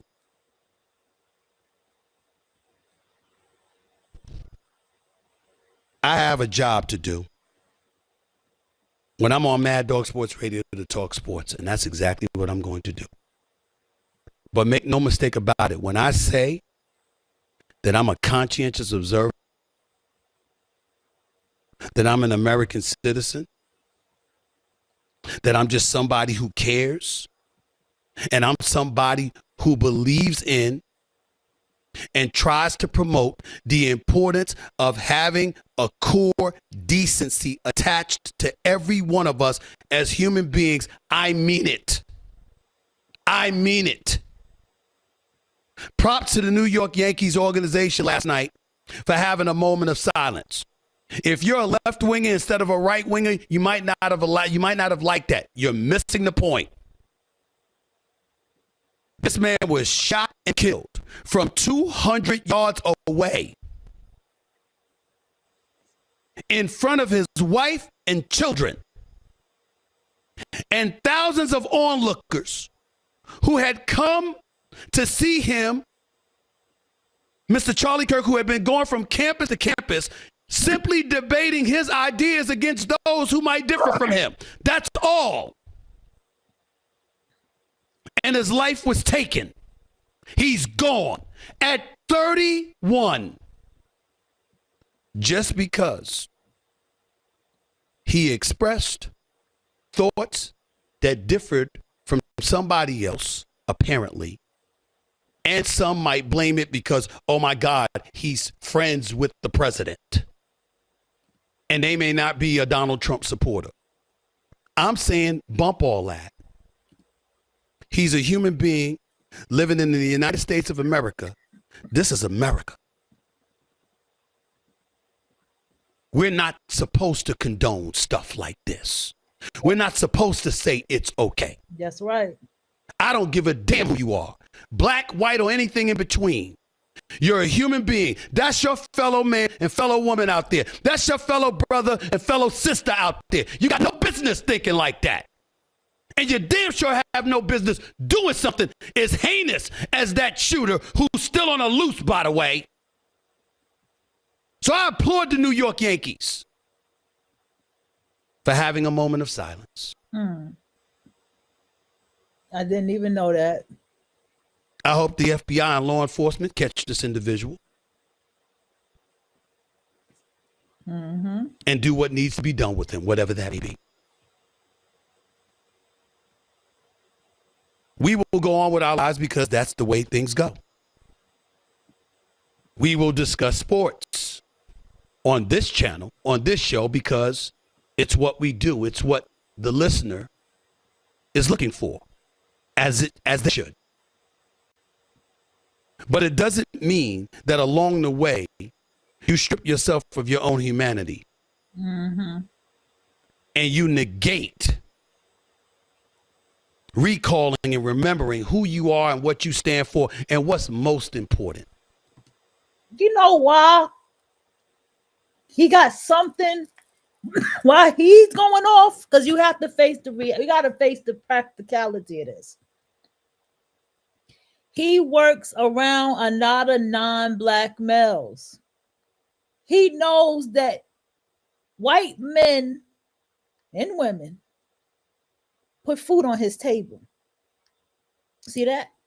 See, you see that? See, that's what you not understand to the political mammy. You're not realizing the position that you are in. That can be a powerful position to help black people, to help all of us, to help kill the stereotypes, to help heal something. You have an ounce of power to do that. But instead, mammies, you're sitting around and you're so in your ego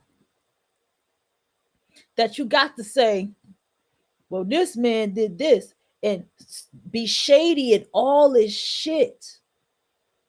And here we have a black male that's showing an ounce of fucking humanity. And I'm happy for the young black girl at the college that showed an ounce of humanity. I don't believe Charlie Kirk was racist. Not for 1 minute, not for 1 second, not for an hour. He believed in conservatism. He has daughters. I thought he had a daughter and son. He has daughters. Fathers with daughters. And Stephen A. Smith may have daughters, the way he behaving. Respond to things in this world very differently. Just like you mammies with them goddamn sons, y'all are horrible. Y'all are horrible. Y'all are fucking horrible. But fathers with daughters, you know, girl dads, as they call them, they got an ounce of something in them because, see, they identify with things that make sense. That could be my daughter, my daughter, my daughter. But y'all identify with bums, losers, drunks, crackheads that y'all made statues for, took pictures with him, put your hand. Oh, I can't stand anything about George. I hate everything about George Floyd. This is what y'all did. Because he understands who puts food on his family's table. And you fucking mammies, Jasmine Crockett and all of y'all missing that. This is what I'm screaming at. I'm screaming at the mammies. I don't even want to get into the nigga. I don't want to get into the Dusty. I don't want to get into nothing with him. They already patrolling Chicago. No, they already doing what they men. They gonna handle the men. I'm looking at the women right now. I need y'all to hear yourselves, because I'm going back to that video. I'm gonna skip this dude and I'm gonna go to another woman, and I want y'all to hear this. Somebody's daddy, there's somebody's son, there's somebody's uncle, there's somebody's brother, but he kind of went out the same way that, you know, he advocated for. Okay, y'all keep saying that, but guess what? So do a lot of y'all. So do a lot of y'all. And so are the niggas in Chicago that's telling the troops to come and this, that, and the third. So are they. Man. He said people had to go so the Second Amendment right would be, you know, be good, you know. So then he also said empathy is what's killing the world. basically today, is having empathy. So I'm just, do you guys have empathy? Absolutely, I have empathy. Absolutely, I have empathy. And how you know what making y'all look so wicked? Because a lot of y'all niggas don't got no daddy. See, a lot of y'all niggas don't got no daddy. A lot of you black women say, Happy Father's Day, Mom. A lot of y'all do this stupid shit. So of course, two little girls losing their daddy don't mean a goddamn thing to you. You see how that flips on you, black woman? Oh, you see how that just flipped? I bet that hurt to hear that too. Yeah, of course, because black women, most of y'all can't even find a daddy to y'all kids. Most of y'all that got multiple fucking daddies don't even know where they are. Or even if you do know where they are, them niggas ain't checking for y'all. I know this. Y'all got multiple kids and multiple baby fathers, and they don't want shit to do with y'all or y'all kids. So, oh, black woman, it makes so much sense to me that this man, these two girls who lost their father, who was doing something, your daddy ain't doing shit. I guarantee you. And if he is doing shit, he went and married another woman over your mama. If you even know who your daddy is, black woman, right? Do y'all not realize how fucked up this look for y'all? Do y'all not realize how fucked up this look? Moving forward. Whatever hell is cast upon niggas out here, the niggas, and I hope they can tell the difference between us. I hope they can. Whatever, I'm not even wearing my bonnet out no more. I'm done. I'm not doing it no more. I'm not. Okay. This did it for me. I don't give a fuck how much day I got. I ain't wearing my bonnet outside no more. Look, I ain't even wrapping my hair up no more. This did it for me. Okay. Look, y'all don't understand what is about to be unleashed on y'all. These political mammies, everybody. Y'all don't see what's coming. After this, I'm not saying nothing no more because I'm going to sit back and watch the show. Y'all fucked up, man. Y'all fucked up. Because it seems like he went out the same way he said it was okay for other people to go out. And fear you. That's why you got to be careful about what you say when you say how you say it. Now, I'm going to... Yeah, you got to be careful what you say, how you say it. Y'all ain't have no sympathy, bro. Y'all just heartless. Y'all prove everything to somebody like me that the things that living in that fucking hood amongst y'all niggas and knowing what the fuck y'all are, man, I don't feel sorry for none of y'all. I don't like y'all, man. I never liked y'all, but this right here did it. Like, I really don't like y'all niggas, man. I don't fucking like y'all. This the shit y'all do. Y'all make shit worse. And y'all are the children, and this is wild. Y'all are the children of Gen X. Y'all ain't the children of millennials. This ain't our baby. This ain't our blood doing this. This is the children of Gen X. This ain't looking good, man. This ain't looking good, man. And whoever's listening to me, I need y'all to know this ain't a good move, especially for black women, man. Y'all got it fucked up. I say I don't, I feel sorry for his wife and his kids. You don't. His wrong does not. Why, when y'all say that, you need to understand how energy works. Why, when you say that, you hesitate and you look to the side? You don't mean it. You don't feel sorry. If you felt sorry, that would be the first thing you would say. Reflect on their wrong, but to go in front of a crowd of people is crazy. That's crazy to go in front of everybody. Sorry, it's all over the internet. That is a crazy way, because I think about his kids. That's a moment that his kids, like, they're gonna get to. I hate it, but they're gonna be able to see exactly how their daddy went out. But what does that mean? Is they're gonna start? They're gonna spiral up something else? I mean, like, you just never know. Is that gonna change you know, pew pew violence. We don't know. See, we don't know. You be saying some she crazy. said You be saying some crazy shit, right? Holy shit!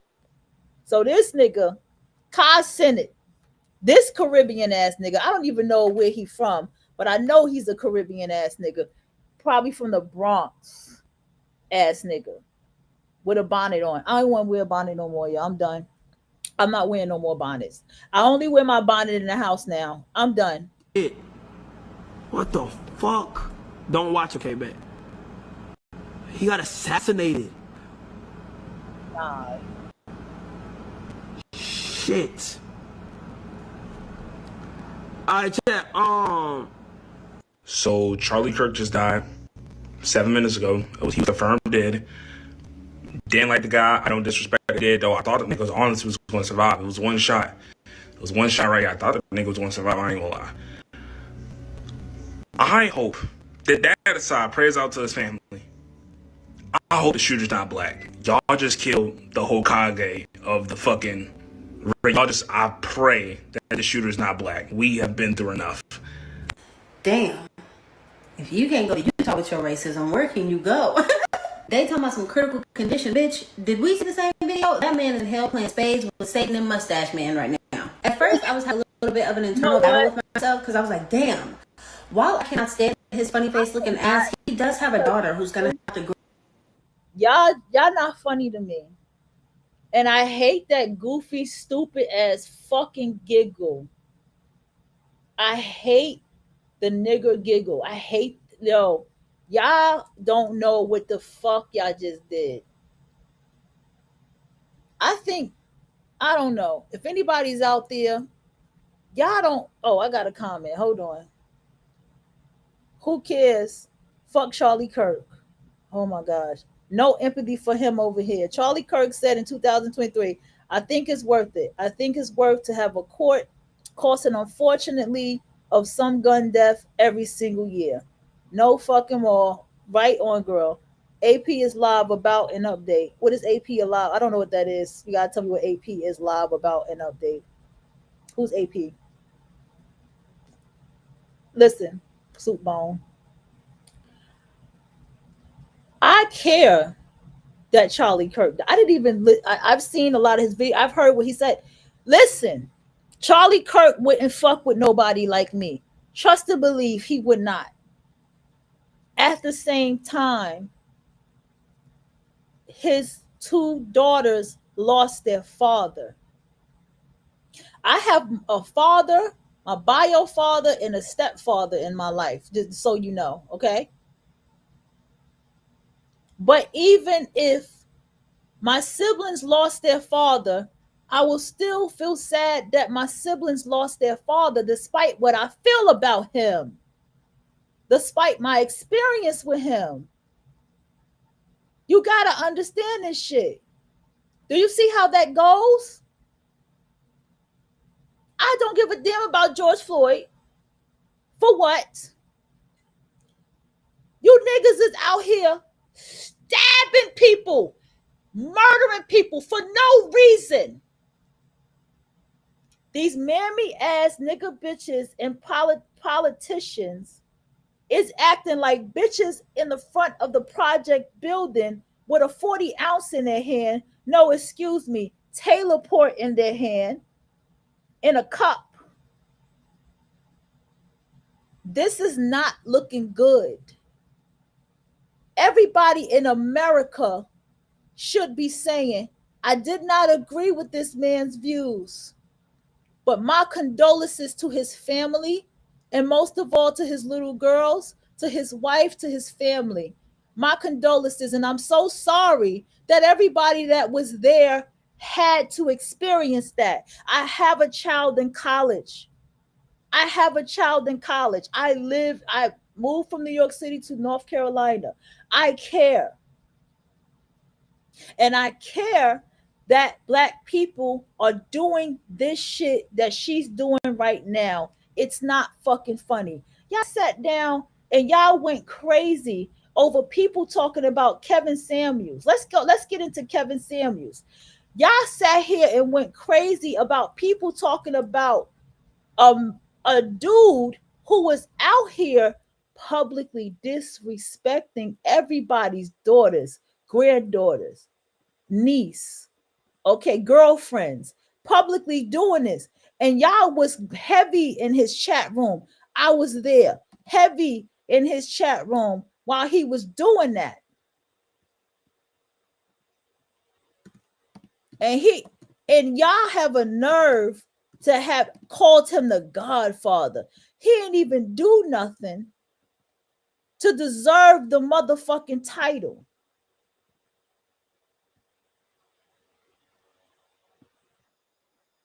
And he did his whole legacy karma on this planet was disrespecting Black women significantly. Not all women, but Black women significantly. And he was a whole gay ass male.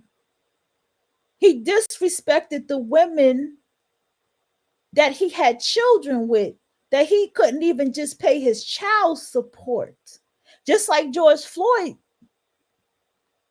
I don't say that term, the child's mother had to do a GoFundMe to get some support for her child. And that was a young child. That child was like 5-6 years old. So he still made a baby with somebody and married to this white woman. So is that who he had an affair with while he was with the white woman? I need niggas to see. I need y'all to see how evil y'all are.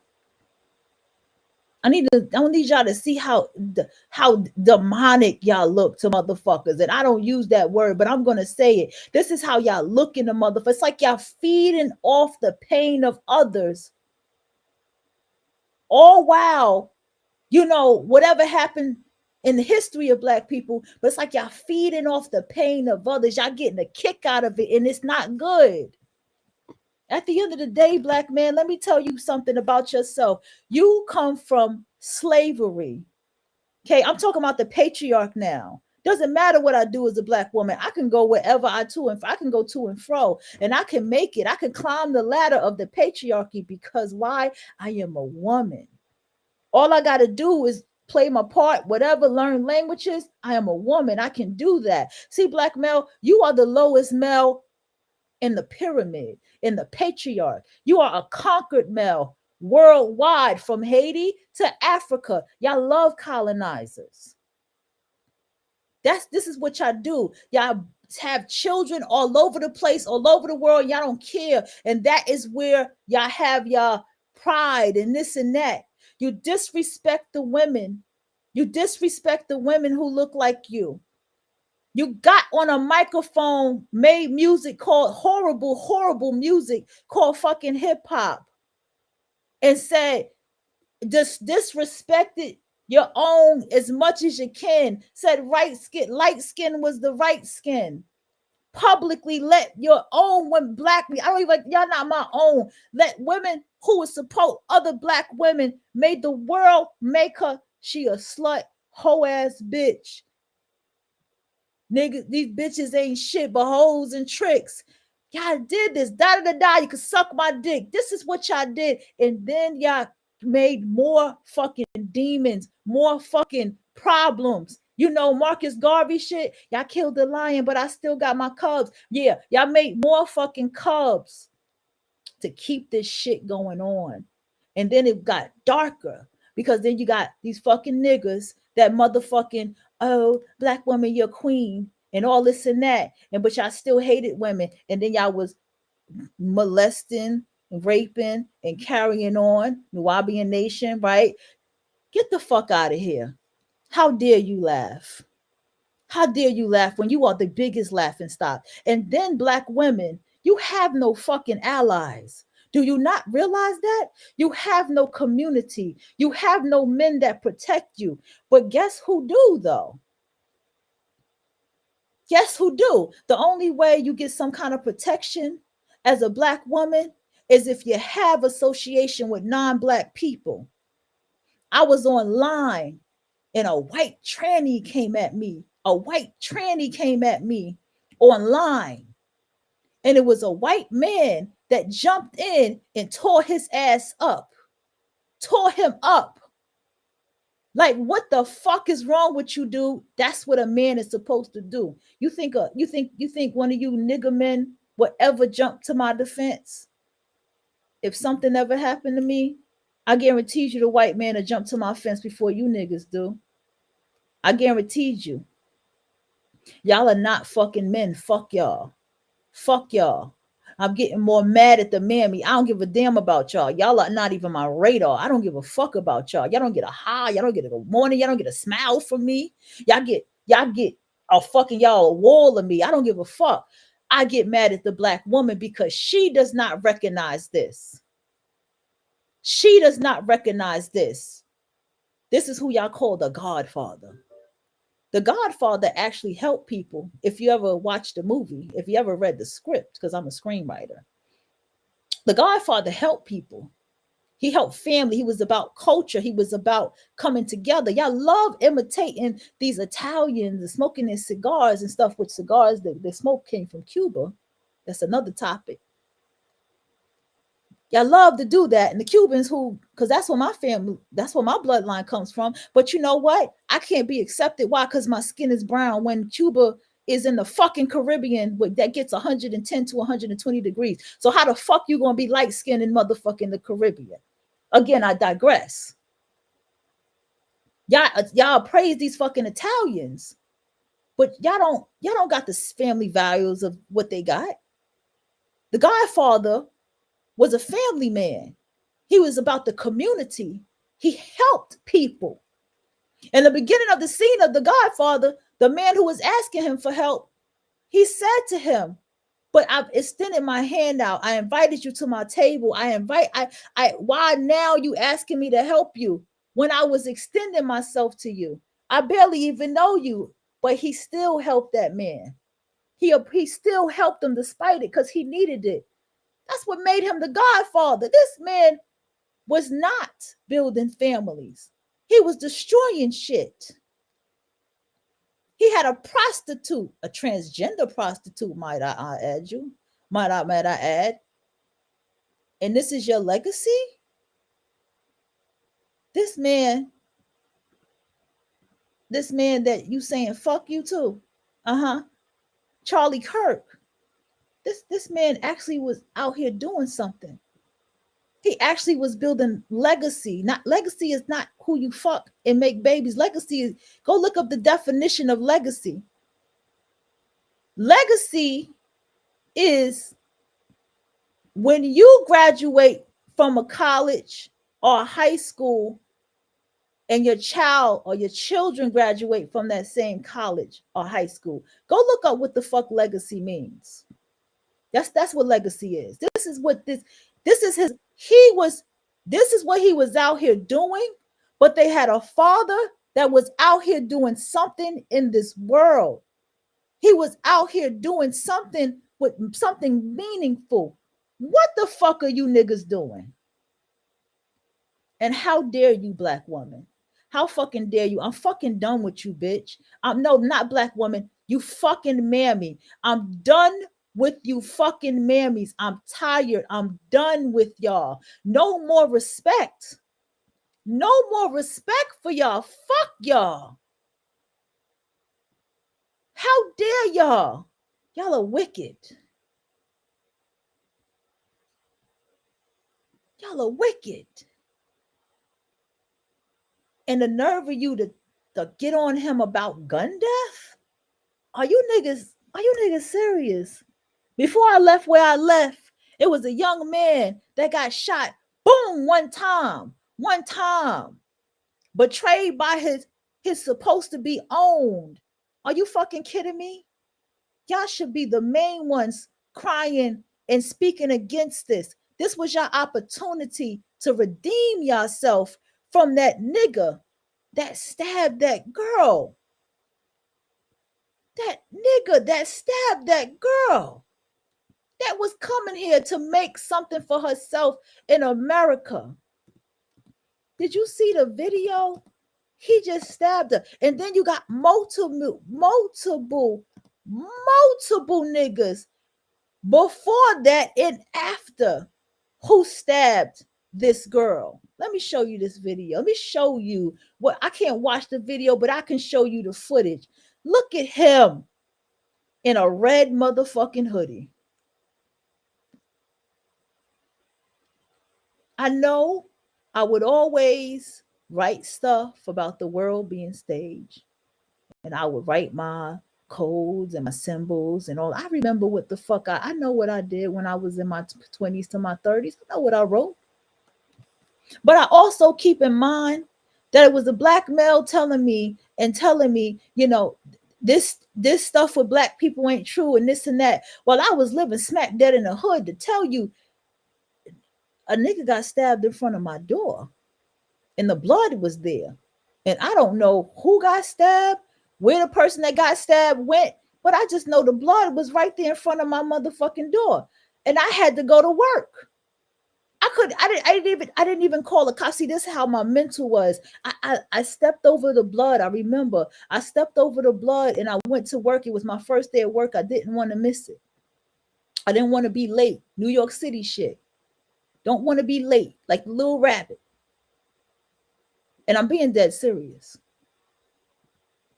I go to work and I'm on my way to work and I was like, somebody got stabbed in front of my door. There's blood in front of my door. That's not normal. I was supposed to call the cops. On my way to work, I was supposed to walk to the police station. I was supposed to walk to the police and say, hey, I got to go to work, but there's blood in front of my door and I live in such and such apartment. Can you just check it out, please? I don't know what happened. I didn't hear nothing last night, but just check it out. That's what I was supposed to do. So that means that who knows what happened. Somebody probably came up who committed the crime and cleaned up the blood because I didn't tell. And you fucking mammies, y'all condone this violence. Y'all condone this level of violence. Let me tell you something. White supremacy didn't do nothing too bad to you niggas because you could still be in slavery right now. Literally, I'm talking about in shackles and getting whips to your back. We could all be getting that if it was that bad. But we have opportunity as black people. You have opportunity to get a passport and travel across seas. You can learn different languages. You can travel to any state you wanted to. You can have umpteen opportunities for you. You can go out here and make your own film and go on Tubi and these different platforms, Netflix or whatever, and put your stuff out there and tell a story. You can talk about this stuff, but this is what y'all niggas is doing. This is what y'all niggas doing. But I'm gonna go ahead. We're gonna listen to this shit. I'm gonna play it from the beginning. Cause shit funny to her. I guess it's funny. Let's go.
Nah, I'm looking at you, black woman. I'm looking at you right now. Fuck them.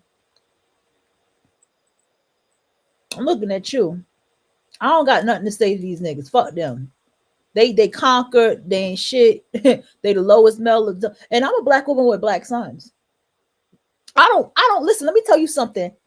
I don't want my daughters with these niggas, and I don't want my son with y'all. I don't want my sons with y'all. Okay? That's how it works as a black woman living in this shit here, this cesspool of of shit. I don't even want my sons with y'all. That's how much I don't want nothing.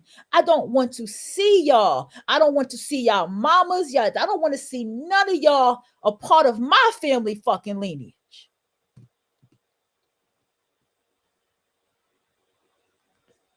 Okay, we got one with sympathy. With sympathy. See, mammy, this is somebody with empathy. She making me want to cry. I hope she don't be on no bullshit. Okay? This is what empathy looks like. This is what empathy looks like. This is how all of us should be looking right now.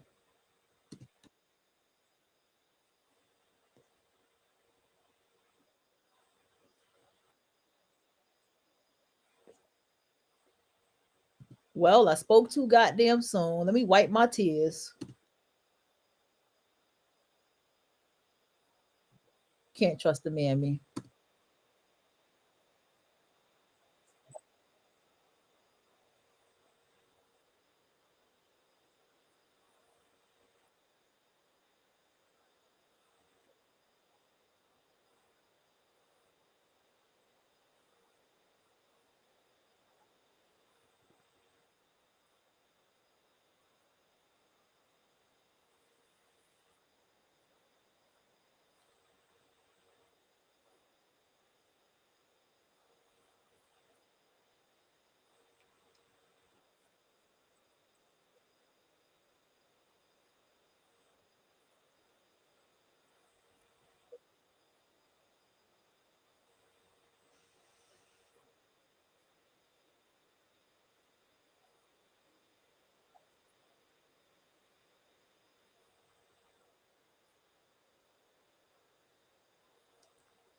Well, hold on. Let's not be so quick to say Democrat. I know y'all keep wanting to say that.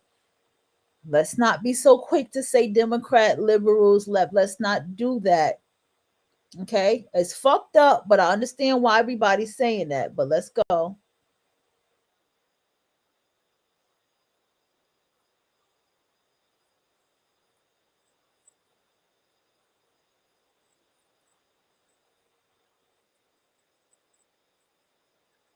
Thank you.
We don't want to hear you. Okay, so niggas. Niggas.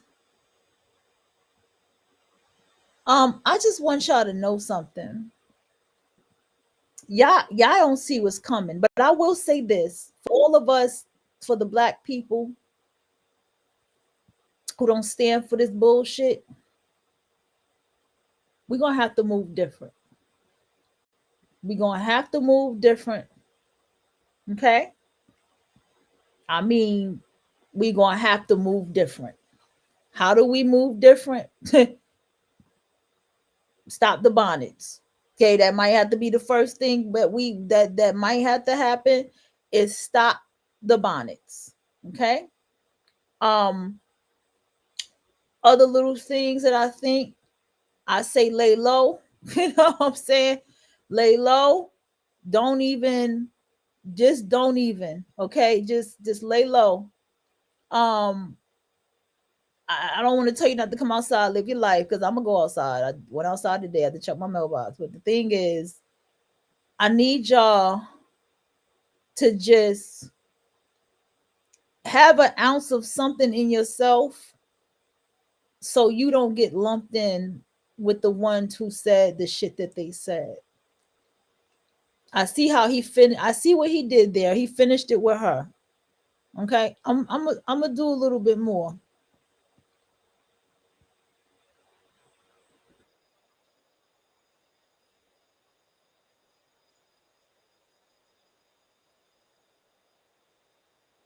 You just showed somebody. Malcolm X, we all know how that nigga died. Malcolm X died from being shot by Louis Farrakhan.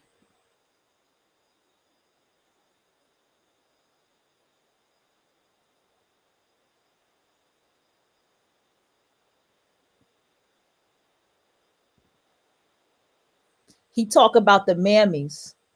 There's a difference. He not talking to the black woman like me. He not talking to me. Those are mammies. Those are nigga bitches. We see how nigga bitches act in customer service. They're the worst in customer service. There are nigga bitches that had got fired because I'm going to, okay, thank you, JD Belly, for that comment. There are nigga bitches that got fired because of their attitudes. Their attitudes at work was so appalling that, yeah, I get it. Now let's see what this one. He also said if his daughter was, we should, well, that's how most Christians think. That, I mean, most of y'all niggas think the same way. I don't think, I mean, most of you men think like this. So what are you saying here? Like, y'all think like this. Yeah, even if you get raped, you should have the baby. Yeah, this is what y'all think. Because y'all don't understand how the woman's reproductive system. Let me tell you something. He says that, but let it happen and let's see how he gonna do, what he gonna do. Remember, he was young. This man was 31 years old. He's still young. I'm in my 40s. I'm telling you, 31 years old, 31, you just coming out of 20s. You just coming out of the stupid stage of 20s. You understand what I'm saying? 31. He ain't really reached 30, the mid 30s to 40. That's when you really become an adult. You know that, right? That's when you really are an adult. Anybody who's been through them phases, that been there in their life, that get older, you begin to realize. Just like an 80-year-old told me that you're 40 years old, you're in your 40s, you're still young. You need to know that you're still young, you're not old. Let's see how he would have felt. If that would have happened. You think he would have really did that? Okay. Yeah. Okay. Come on, y'all. Think about this. He's young. By the time his daughters, the age that those children were, by the time he would have hit 40, they would have been preteens, right? And so by the time he would have hit 45, that's when they would have been teenagers. By the time he would have hit 50, you got to think like this. The fuck? I agree with him. He's talking about the mammies. Well, let's go.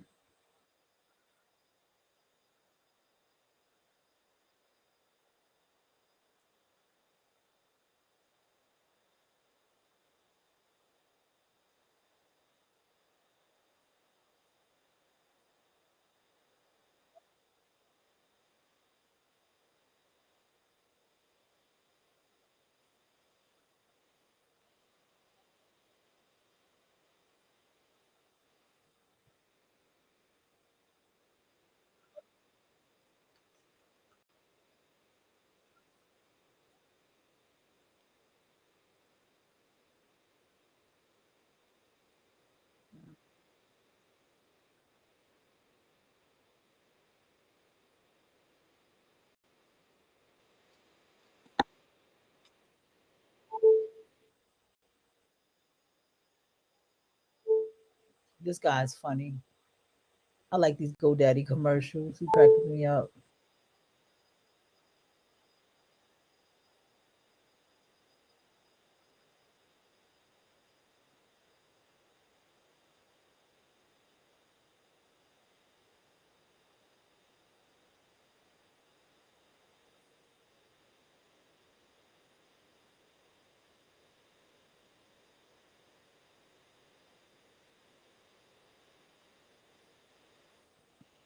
I can explain that to you. Good question. Number one, I'm from New York City. I never really ever wore a bonnet in public, to be honest with you. I've always had my hair natural, right? Natural doesn't always mean locked. I actually just started locking my hair this year. My hair was always just natural. I would blow it out. I made put it in a natural style, you know what I'm saying? Make sure it's brushed back, make sure it looks neat, fix, my hair, whatever, however I did it, right? I never did the whole edges thing because I'm mixed with Spanish. So I naturally got that Spanish hairline shit where the hair is up here, all the way up on your forehead already, like type shit. So I never had to do the baby hair look. I always pushed everything back so you can see what was going on.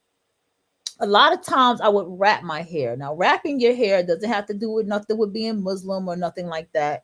You just wrap your hair back. The reason why having 4C or black hair that you cover your head. Now, I'm speaking from terms of before bonnets became a thing. Anyway, because our hair, the natural hair, it captures everything. Okay, it's like a plant, so it captures cloth, it causes lint, all kind of stuff. Now, if you blow it out straight, then your hair is less likely. I noticed that when it's blown out straight, it's less likely to do that, but you still have to be careful too. It can still capture things, right? Depending how I got that Caribbean natural hair. That's a different kind of natural hair. So I used to wrap my hair all the time. Now, even when I put my bonnet on, my bonnet is wrapped up. If you can understand, like it's tight on my head because I'm so used to tying my head that you can still tell it's a bonnet, but my bonnet is really tight. You know what I'm saying? But you could still look at it and see it's a bonnet. But I always just make sure that it had a tight look. It never was just like out there like that. The only time you ever caught me outside in a bonnet like that is that if I was in my hood, you know what I'm saying? Mostly with conservative public, and it's difficult, different story behind closed doors. I don't make excuses for X, Y's of any race. I I I didn't say you had to make any of the Y race because there ain't no X because you can't see that X. I don't think that it's in making an excuse for that. That I'm looking at something much bigger than that. Okay, just hear me out, JD Belly. As a black woman, I don't know your ethnicity, right? As a black woman and knowing what black life is like, being a black woman of also Caribbean background, right? Meaning great grandparents was Caribbean, right? Family Caribbean, raised around Caribbean family, right? So I'm from New York City, so I don't live an American, I never lived an American life. This is the most American life I ever lived for the past 4 years of my life. And let me tell you, it's different. I had a culture shock. This is how much I live my life around immigrants. So that's just a bit of my background, right? There is a bigger picture in black culture that needs to be paid attention to. Number one, there are black women in positions that you would rarely ever see black women in, but black women are in these positions all over America. We're just talking about America here, right? Even around the world, really, but all over America. And when the American black woman is in this position, she is acting a plumb damn fool. Okay? She is being a straight up mammy. The laws she's making is ridiculous. The things she's doing is ridiculous.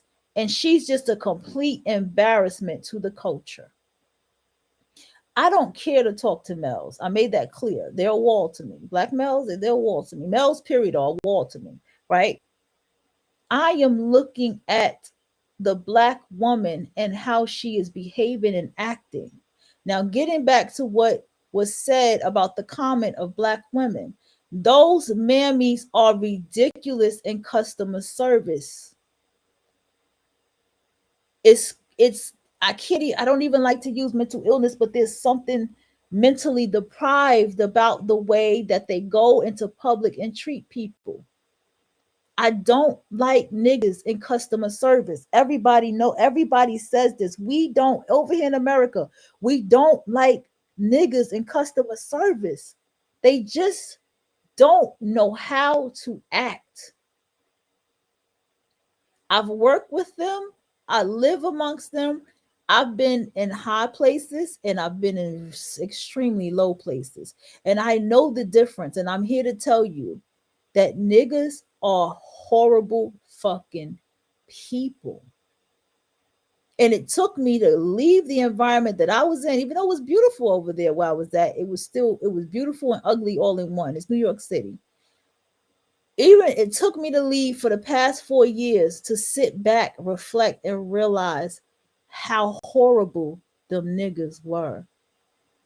They are horrible. Charlie Kirk wasn't talking about a specific type black woman. He was speaking about all of them, just like black men talk about all black women when they are being no. He was not. He was not. I'm here to tell you, he's not. Don't ever think, don't forget. No, I know what you meant. That's why I said why, because they ain't got no X. If you look at the XY chromosome, that X is fucked up, girl. Ain't no X. I say that they're Y chromosomes. I stand on that. I stand on that. They are Y chromosomes. There were not no XY chromosomes. But I knew what you meant. I knew exactly what you meant. I'm not focused on the males. First of all, the non-black male, first of all, as again, coming from New York City, a lot of non-black males are with black women. Okay. I'm talking about European, not Caucasian, European. You got Russian with black women. You got French with black women. You got Polish, you got Jewish, especially Jewish with black women.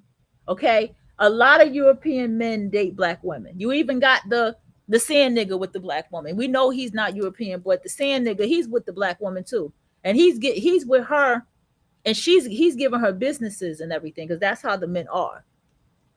These white men are not attacking all black women. Contrary to, they're not. Okay. So then you should understand. Me too. I don't know, because I was born in New York City, came to the South for like 6 years for schooling, and then back in New York City at like 19 years old. So my life has been New York City. Then I don't know what part you from. Where you at? Brooklyn, Queens, you know what I'm saying? I'm from Southside Jamaica, Queens. That's where I'm from. The Bronx, where was you at? Because these different boroughs can tell you, because I could tell, and I lived in Rockaway Beach for a while. I lived a lot of my years in Rockaway Beach. So I can tell you that I've seen a lot of black women specifically with European males. I ain't talking about no bullshit, no sugar daddy shit. No, they're actually in relationships, married to them with children. I seen them. I actually know my trans friend. His sister has 2 children with a Russian man. I think the other sister, I can't remember what she was with, but that sister was with the Russian man. So I've seen, majority of my time in New York City, I've seen many interracial relationships.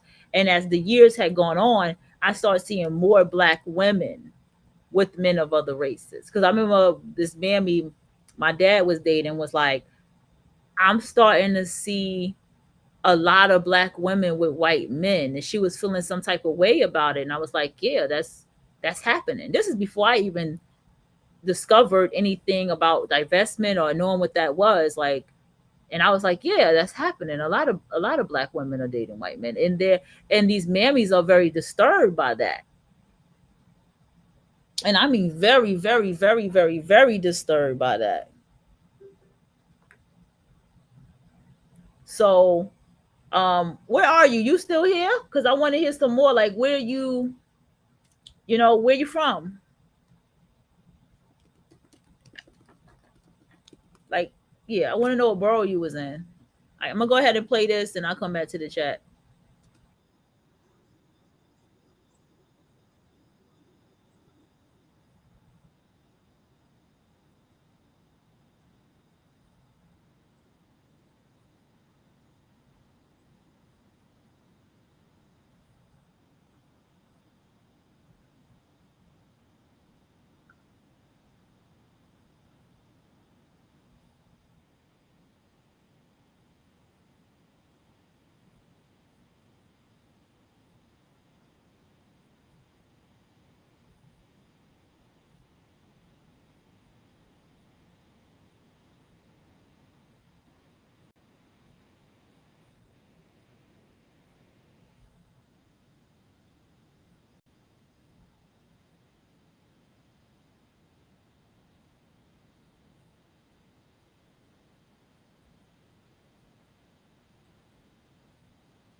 Oh, I found something.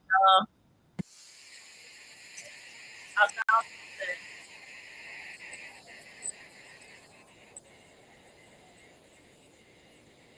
something. These commercials are killing me, bro.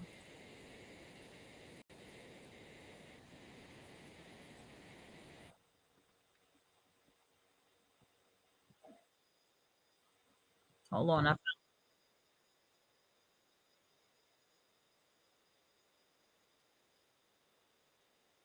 you look like somebody I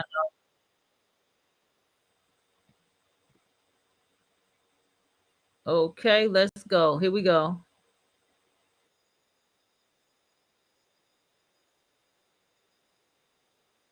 Real quick, I want to see this.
Yeah, I want to see this woman. What's going on? They said it's something broke out. I want to see her. She looks like she's Middle Eastern.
we don't we are man, we don't gotta go there. Let's get back to what this show is about.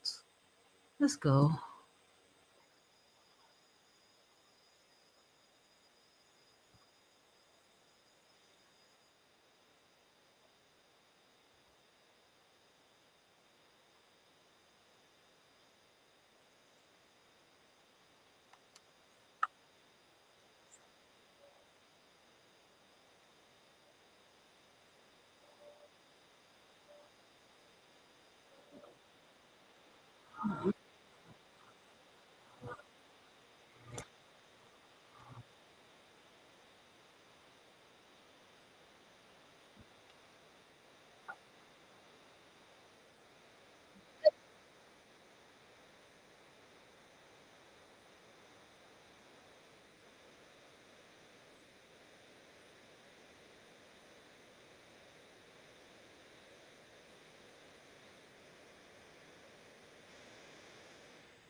Is this thing is he even here? Come on, maybe it's afternoon. The afternoon, nigga.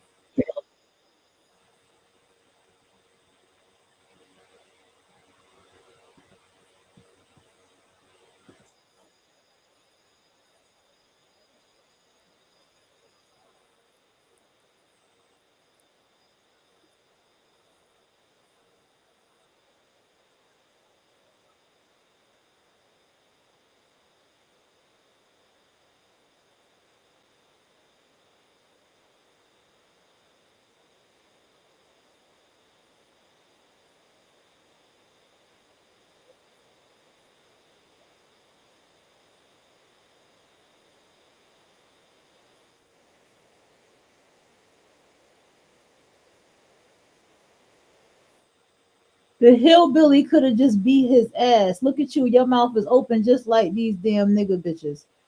He could have just beat his ass. He ain't have to kill him. Come on, y'all. Saturn back in Aries? What the fuck is going on?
Let's get into the dark psychology of the person who killed who murdered this man. It's the whole matter fact, the whole fact that this fucking person took him out publicly in front of his own family. Damn.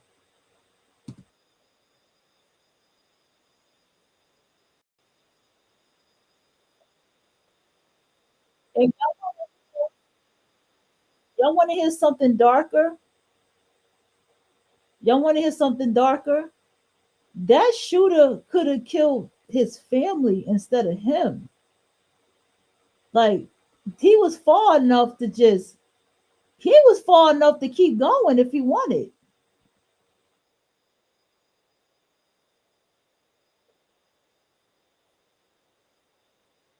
Mm-mm-mm.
Pay attention.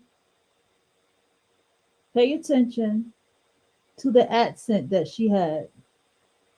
She's Caribbean. I could look, she's Caribbean. And she picked up a book and said, someone should have just taught him about this book, read it to him, the same shit I said. Bringing fucking logics.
Oh, okay.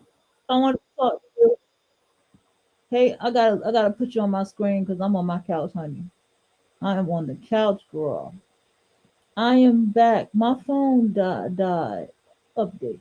I currently live in Washington Heights, but have lived in Harlem, the Bronx, Brooklyn, and Crown Heights. Girl, the cops in Harlem terrify me. I saw a cop, I saw a guy in a wheelchair crossing the street, and the cop was like, "Get the fuck out my way," and almost ran him over, girl. That shit scared me. Okay, Washington Heights. Okay, nice area, Harlem. The Bronx, I'm not a fan of the Bronx. I like the people from the Bronx, but I'm not a fan of the Bronx. Okay. I think that experience of police brutality, I think not my own, but when I witnessed, I think that kind of scared me away. Like I think that was a part of, like, when I think about it now, that's the last thing I remember. I think that scared me away from the Bronx. And girl, you was in Crown Heights. Girl, that's gentrified now, girl. But you say you was there for 20 years. So I don't know how, like, is that recent 20 years? Because I've been here 4 years. That's how long it's been. I've been going from New York for 4 years now. Well, if you count the time I went for a funeral, but other than that, I've been away. And girl, Brooklyn is gentrified. 15 years. I was where was I at? I was where was my friend? They was on Flatbush. They lived down the street from where Spike Lee, like, I don't think he so much lived there. I think he that was where he went to work or something like that. Like that house was where he wrote or something like that. They was telling me. I don't remember. Okay, I was there 2005.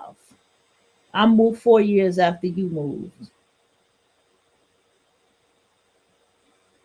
Okay, so you was there at the height of NYC.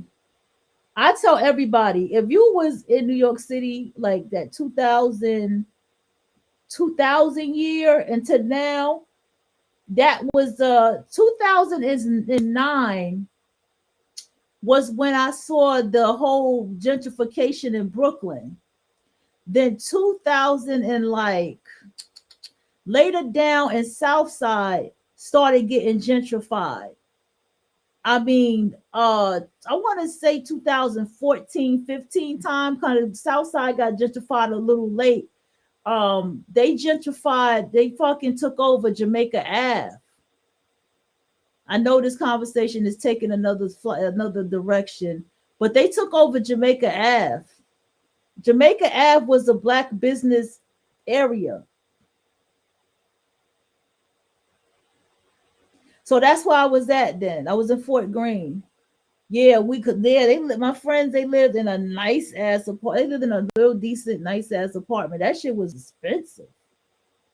Think that shit at that time, and that was back in like I said, 2005, 2006 time. That motherfucker was like 2 stacks for that apartment. Yeah, they motherfucker. Yeah, but they had a nice apartment. I remember that apartment in Brooklyn. That whole area was nice. The rooftop parties, the bars, it was just perfect. Cause her boyfriend at the time, he traveled, so he was a professional photographer. So he spoke like 2 languages and shit. He spoke 3 actually. So he spoke French, a little bit of Spanish. You know what I'm saying? He was a musician. His mom, everybody, all the women, his friends, musician. I learned a lot from them. I learned a lot about music and rock music, everything with them, man. They were awesome, but they they end up breaking up and shit. Yeah, it was crazy. It was sad, man. It was sad as fuck. But yeah. That's my life. I was in New York City. I don't really like the Bronx. I live with my aunt because she had a house there. She has since sold her house in the Bronx and moved to Virginia. See what I'm talking about? The Bronx, like I'm not the only I'm not the only one that feel this way. You know how many New Yorkers say that? A lot, especially Brooklyn people. I know something about that Bronx, bro. That Bronx is a different energy. Yeah, when I had lived in Crown Heights, it was scary and being to gentrification. Yes. All of that part. When I first was there in 2005, there was a lot of parts of Brooklyn. I was out there I think I was out there in Brownsville. That was type scary. And it was type scary, but I made it though. Shit, fuck it. But but the gentrification started happening, and Brooklyn started feeling a lot more safe. I'm not gonna fucking hold you. There was parts of Brooklyn I did not walk down. Like I would follow my intuition. I'd be like, no, I'm not gonna walk. I want to walk over here. Like I follow my intuition, but Brooklyn got gentrified. Now Southside getting gentrified was so odd to me because I was on the block and I was like, why we got a Pizza Hut? Like we don't need Pizza Hut. Like we got it. Like we didn't need all that stuff. We didn't need a Pizza Hut. Something about the energy in the Bronx and Philly doesn't sit right with me. My spirit. Girl, it's so funny you said that. I was in West Philly, but I love Philly though. I was in West Philly. So that's like, I think the nice side of Philly. But I had fucking loved Philly, man. And maybe I loved it because, but we did mob through the rough side of Philly, and it was type like it was mad dark and shit. It was mad fucking people out there too. Yeah, it was mad fucking people out there. I was like, oh shit, you know what I'm saying? Yeah. Also, from what I'm saying too, so yeah. So we on this stuff. So we vibing. I got you. So let's get to the gentrification since we on the topic. I saw an article, right? Yeah, they expensive, man. Fort Greene and Clinton Hill is very expensive. It just sounds expensive. They got a lot of history though. Like if you know the history of Fort Greene and Clinton Hill, Brooklyn, like it's a lot of history out there. Also, I saw the article where people from the city was like, they realized that Brooklyn was cheaper. And so they all moved to Brooklyn because it was cheaper. And they all took their businesses to Brooklyn. That's how Brooklyn got gentrified. All these people that was living in the city and shit, and they moved from this, city, meaning, Manhattan. They moved from Manhattan and they went to the they went to they all went to Brooklyn. And they gentrified the fuck out of Brooklyn. The problem was they was bringing that Midwest bullshit because one time this guy was riding his kids was riding they cars in the street. You know what I'm saying? And the lady was like, she didn't want the kids riding in front of her business in the street. And so he was like, yo, where y'all people get this from? Where y'all from? He was like, where y'all get this from? Where y'all people from? They're like, people can ride their bikes in the street. You can't tell people what they can't do. You know what I'm saying? And it was crazy. They was causing problems, bringing that kind of, that Midwest Southern mentality there. But them type people don't last. They eventually get ran out. But that's what happened to Brooklyn. I saw the article. The same thing happened to me in Rockaway Beach. When 2020 happened, I started seeing all these people. And I'm just like, why the hell am I standing in line? I was very like, when I tell you I was bourgeois, girl, like my life was a certain way out there on that beach. When I had to walk into the store and stand in line for what I wanted, okay, I was like, no ma'am, no sir, who is all these people? And I found the article and it said all East Brooklyn new people was moving to the beachy part of Rockaway Beach. But a lot of them ain't gonna stay out there. A lot of them too scared. They ain't gonna make it. That ain't for the faint of hearts out there on Rockaway Beach, which we call Far Rockaway, even though that's not all the same, but yeah, they ain't gonna make it. A lot of them people be looking scared as fuck. I'm like, man, they gonna eat y'all alive out here. I still think Southside a little worse though. Can't fuck with Southside. That South Side is worse, bro. South Side wild. South Side is fucking wild. You want to know something else too? I put something together. You probably going to agree with me, JD. That's funny. Your name is JD. The JD because that dude, the vice president name is JD. Queens is wild, bro. Queens niggas is wild. Like, I know a lot of people be like, Brooklyn niggas don't know how to act, but I got something to say. Queens niggas is wild, bro. Do you know when I was in Brooklyn chilling, anytime I had beef with somebody, fight with somebody, they was always from Queens? And South Side to be exact. Yeah, Queens niggas is wild. They don't, like, they're reckless as fuck. Like, you walk down the street, a Queens nigga gonna roast you. They gonna say something crazy to you while you walk by. Shit, Queens niggas is wild. I've never went through that in Brooklyn in my life.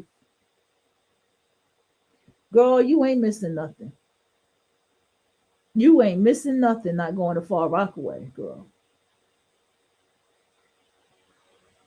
Far Rockaway is far. Have you ever seen how it look on a map? Yo, it's like you see the big ass New York City map. If Far Rockaway is at the bottom, like dead ass, go look at the New York City map. Like you can see like Brooklyn, right? Because we're closer to Brooklyn, and then actually Rockaway Beach is closer to Brooklyn where I was at. And then yeah, the vice president name is JD. JD Vance is his name, something like that. JD, yeah, that's his name. And so the vice president, no, the vice president, that made me say the vice president. When you look at the map of New York City, and I was on Rockaway Beach, so I'm on board at the tip.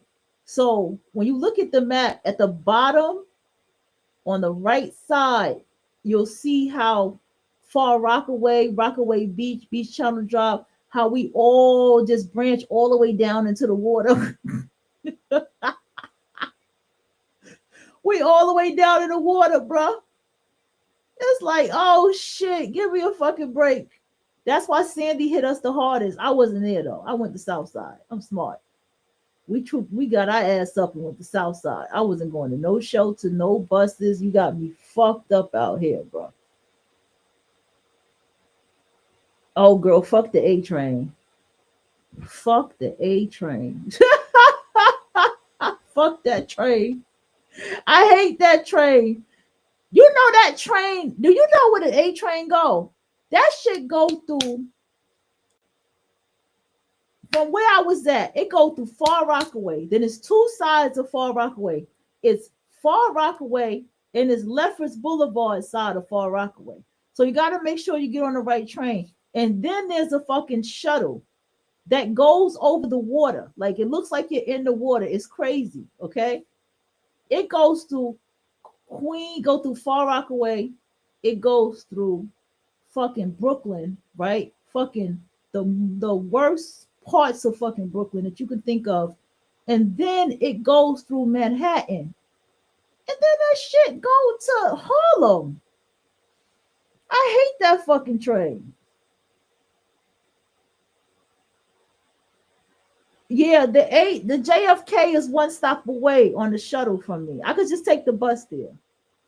The best way for me to get there is to take the bus. I used to work at the airport. I worked at the airport like twice. I almost got a second chance working there, but something happened. But I was about to be at the airport.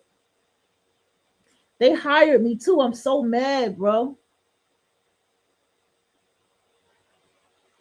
Yeah, the A train is far as fuck. And you hate that shit to go local, bro. You be crying. You be in tears if that motherfucking A train go local, bro.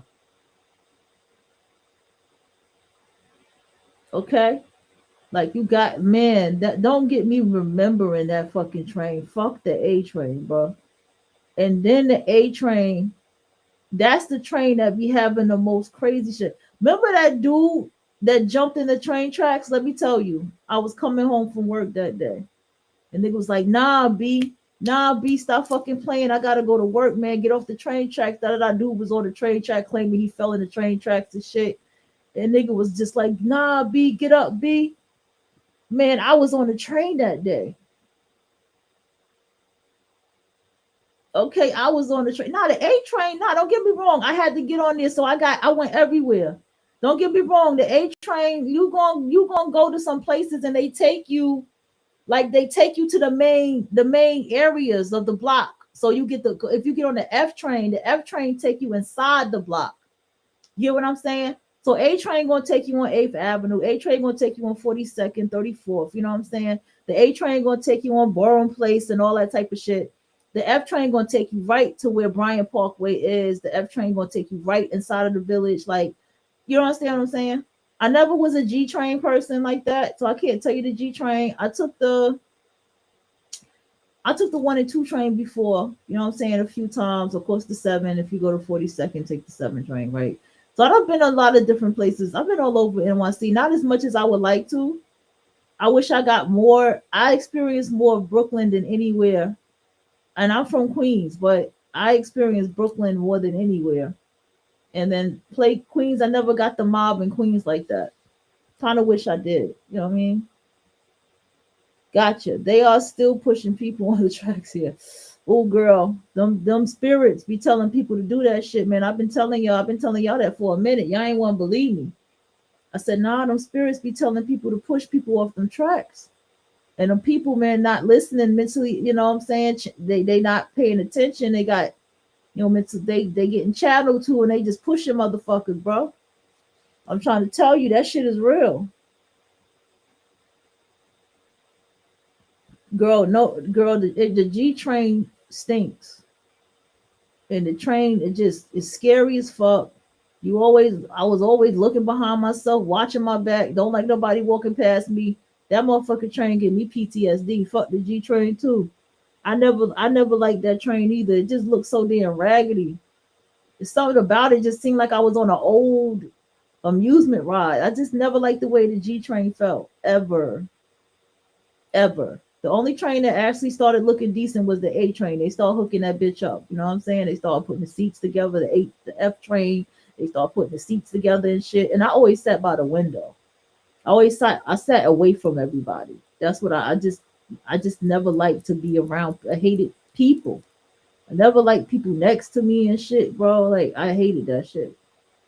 But nah, seriously though, I feel kind of bad for the people in Brooklyn because they don't ran them out, man. They ran them out. They don't. Some people was crying because they couldn't keep up with the rent no more. They ran them out. They bullied them, bro. They bullied everybody in Brooklyn. I don't even know if you still here. They bullied everybody in Brooklyn. All right, let's get back to it, man. What time is it?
Okay, I was wondering. I was fucking wondering.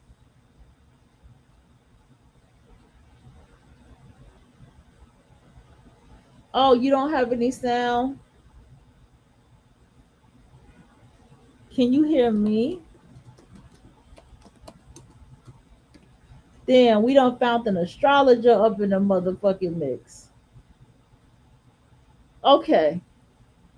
I was wondering, is Saturn still in Pisces or has it moved to Aries?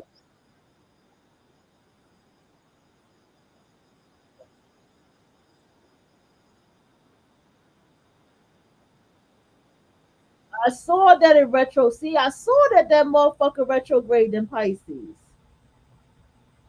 1993. Is their Saturn is in Aquarius.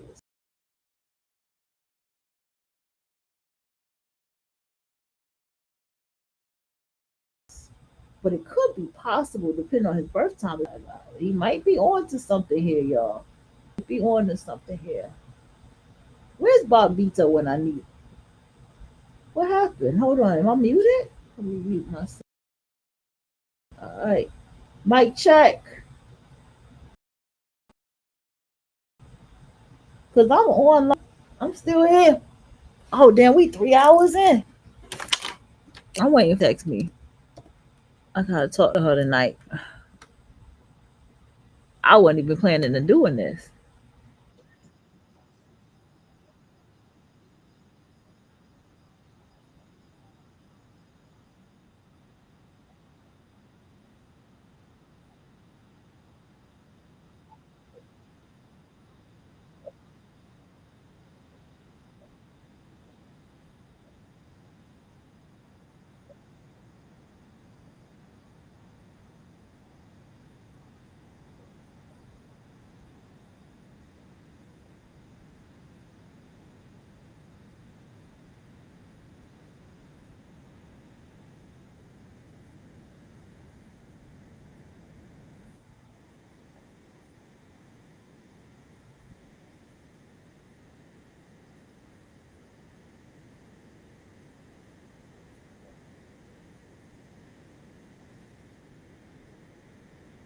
Right.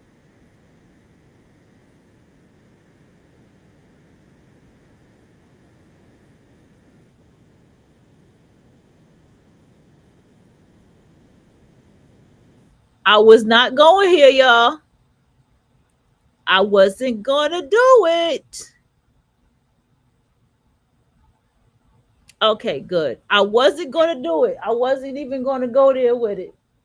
Y'all know how I get into the rituals and the world being staged. I get it. But black people, what do you think is going to happen to you with how you are responding?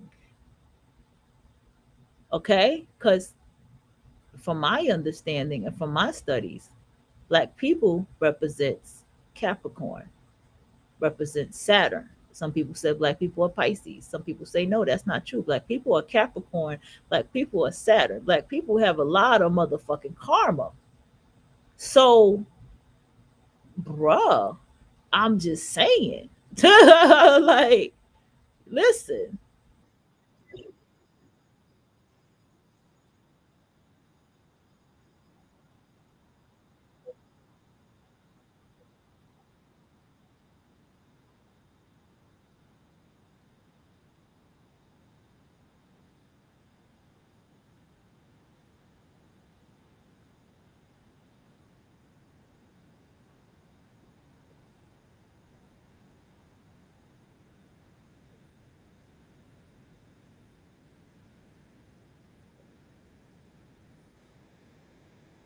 Their names is always fucking raw. Um, Listen, I hear all that. Been there, done that, wrote it all. I hear all that. All right. But this is I'm focused on black women. I'm just gonna keep it a buck with you. I am focused on black women. All right. the Black woman should be quiet right now. The Black woman should be silent. As that 92% picture, the Black woman should not be talking, making no comments, making no opinions. She's supposed to be lip sealed right now. If the Black woman would just have done that and not said nothing, not responded to anything, I'm trying to tell you, there wouldn't have been no focus on us. Okay? There would have been anything on us. We would have just been like, and if the Black woman talks, she say, my condolences to the family. That's it. Turn off the camera. That's it.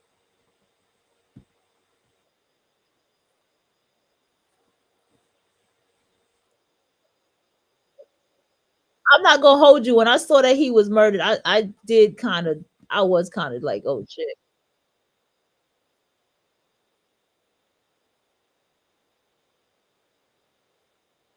Okay, she has her hair wrapped up.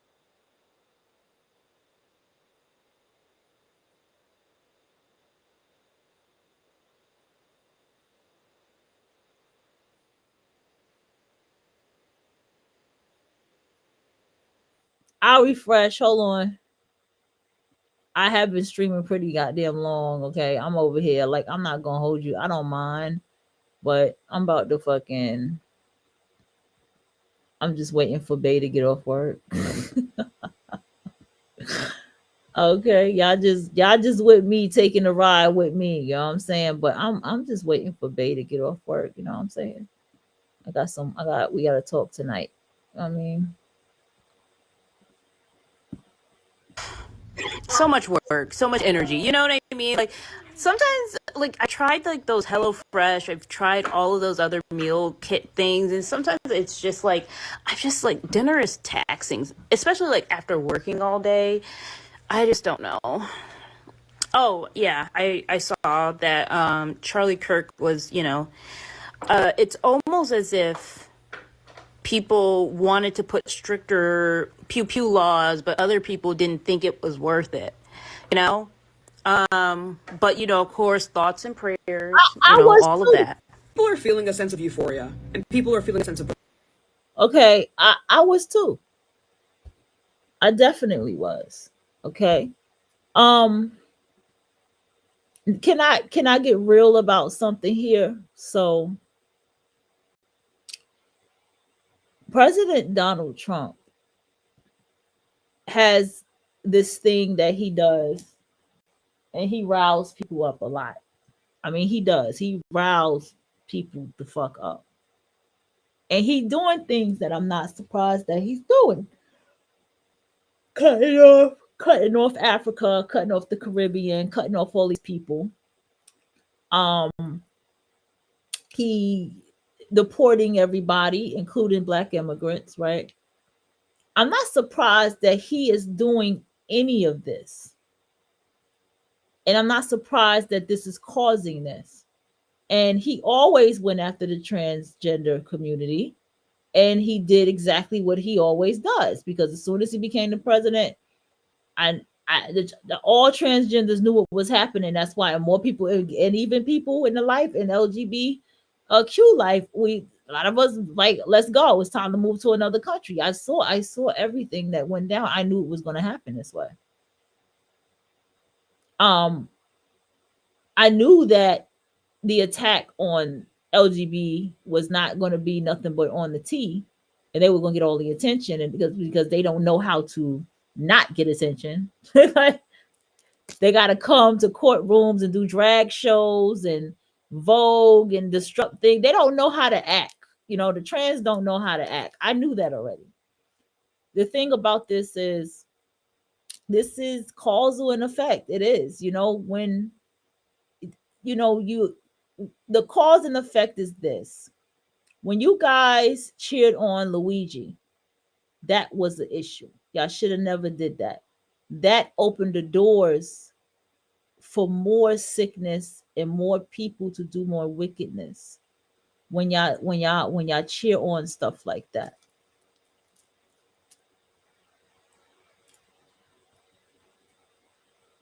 And so when y'all do that, you get very sick-minded people. Now, why is the black male stabbing the white woman? He kills any woman, honestly. But significantly, let's just call it what it is. The black male and the white woman has always been a problem in our community. It is always them doing some shit to get shit turned up. Has anyone ever noticed this? It's not that black women don't die in the hand of quote unquote non-black men, right? We don't. It's not that. Excuse me. It's not that it doesn't exist. But when the black male kills the white woman, it's just so goddamn turned up. It's like they have to outdo the black woman and the non-black male. Like it's just crazy. It's always throughout history the bombing of the Wall Street because somebody was fucking a white woman. What's that? Rosemary, whatever that Rose place was. Oh, because he was fucking a white woman. Candyman, because he was fucking a white woman. He betrayed his master and fucked this white woman. Okay, like everything, like Othello, a black man fucking a white woman. The whole play, the whole entire play was about that. That's what Iago was mad about. Iago was mad because the white woman he was in love with a nigga. Like they just cause tragedy. You know what I mean? I'm just saying, bro. It's just crazy. Let's go. Belief that it happened. But I think it's really important that, and I keep saying this, that we quell this with a sense of stoic realism. And that this event has changed our political landscape, not for the better. Personal feelings towards him, even you wishing this on him a month ago, yesterday, 3 hours ago. Actualization of the event is the issue. It's not wrong for you to hate his guts. It's wrong for you not to defend his rights. The way that people are talking about this is so gross. Not even like that they don't care that he's gone, but it's like everyone just forgot who he is. Someone's father. What are you talking about? Does that suddenly forego? The issue was not that he was someone's father. The issue wasn't even that he was a person. The issue is that this changes our political landscape and justifies unaliving people for their opinions, even when they are not elected officials with direct control over legislation. We're approaching a societal norm of not being able to tell people what you believe in or become too influential at the threat of being unalived. That's the issue. Not people not caring that he's gone. It's the violence that will ensue has set a political precedent of unaliving influential pundits. That's what cares that people hate him. Who cares? Who cares that people were wishing for this to happen? Who cares? It has happened. It has happened, and now all of our rights are at stake. Not even from the administration. There is an agreement that we have with society that I will not infringe on your rights, and you will not infringe on mine, and I will enforce your rights in exchange for me enforcing your rights. You enforce my rights. And if I don't like what you're doing with your rights, the agreement is that I enforce them regardless. Because if I stop enforcing your rights because I don't like it, now I have nothing to justify enforcing my rights. Girl, stop yelling. There are no real protections from people attacking you or punishing you or executing you for using your First Amendment rights. The only thing that comes after that is jail time or their own execution. But there is no real protection for us. The second we realize that we don't actually have to uphold the contract, everything falls apart. There's no real way for the government to enforce someone not unaliving you for your political stance. No matter how influential you are, there is no real protection from that. There is nothing really stopping anyone from doing so. This is the precedent that this has set. Wishing for something to happen is not the same as it actually happening. Your thoughts are your First Amendment. Your actual actions they're not your right. You don't get to just impose that onto other people. It's why we only prosecute actualized crime when you really do the thing and not a thought crime. Because you can still enforce the right for someone to think whatever they want to think. You can no longer enforce Charlie Kirk's rights. He doesn't have any anymore. Got a screenplay in your head but not on paper? Meet Squibbler, the AI script writer that turns your ideas into professional screenplays in minutes. With pre-made templates for all genres, It is irreversible. Charlie Kirk has been killed. We've seen that. We know that. If there is any part of you, if there's anything within you that rejoices at watching that man get assassinated in front of a crowd, in front of his wife, in front of his 2 kids, you are the issue. Turning Point USA's whole thing, whether we're on the right or left, hear me, y'all. Turning Point USA's whole thing is discourse, conversation, debate. We cannot rejoice in the assassination, in the deleting, right, of a man who has built a whole platform based off discourse because he is saying words that you might not like, that I might not like, that someone else might not like, whatever the case may be. This is insane. If you are rejoicing over that, if there's something in you that's like, yeah, dude, you're the issue. And understand, I'm fully aware this will piss some of y'all off. It's 100% fine. I'm cool with that. And having this happen on the heels of the young lady who was stabbed in the neck in Charlotte, it's about to be a moment, y'all. Stay prayed up. Pray for the Kirk family. Charlie was a Christian from what I understand. I believe he's in a better place. Man, stay prayed up. Stay safe, y'all. Please stay safe. My problem is you got people that was arguing with Charlie Kirk face to face, didn't believe in what he was saying, was against them. Some of them people not even Christians, and still came on this app and said, RIP, condolences to his family. Now you got people on this app that's claiming to be Christians, bro. Claiming to be Christians and cussing and everything, trolling in the comments, and don't even know the man. The Bible says pray for your enemies. It's in your Bible just like it's in mine. It says, how can you love God who you have not seen and hate your brother that you see every day? And this is what I be talking about. These people want to be Christ-like Christians, that's meaning Christ-like, and don't follow what Christ says to do. And I think what a lot of y'all don't understand is you don't have to be pro-Charlie to be pro-Jesus. You feel me? Like, you don't have to support everything he said or be... Couldn't help them be remembered. I skipped and that. The situation is no different. Because he need to take that Bible verse and apply it to his nigga community. He need to take that to his nigga community. Stop. Every dictator throughout history has had influencers. It didn't happen the way we see it now because technology didn't exist in, most of the, distant past. But every single dictator had people that were evangelists for them, that went around converting people, that made media, wrote, spoke about their cause, and recruited people in the name of the dictator's beliefs. And the average person does not know a single one of their names.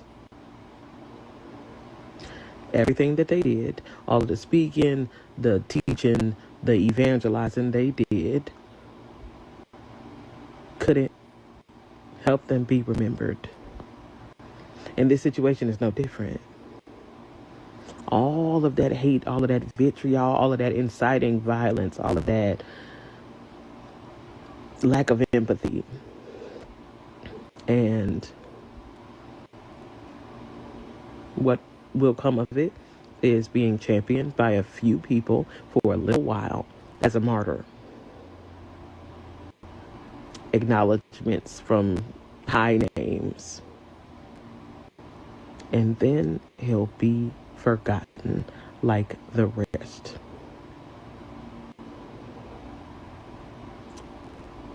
What a waste of a life. He was a human. He had a family. So did every swastika carrier and Klan member.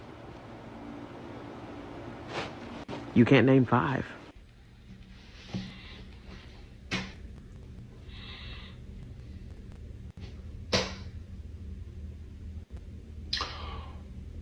I want to start by saying that I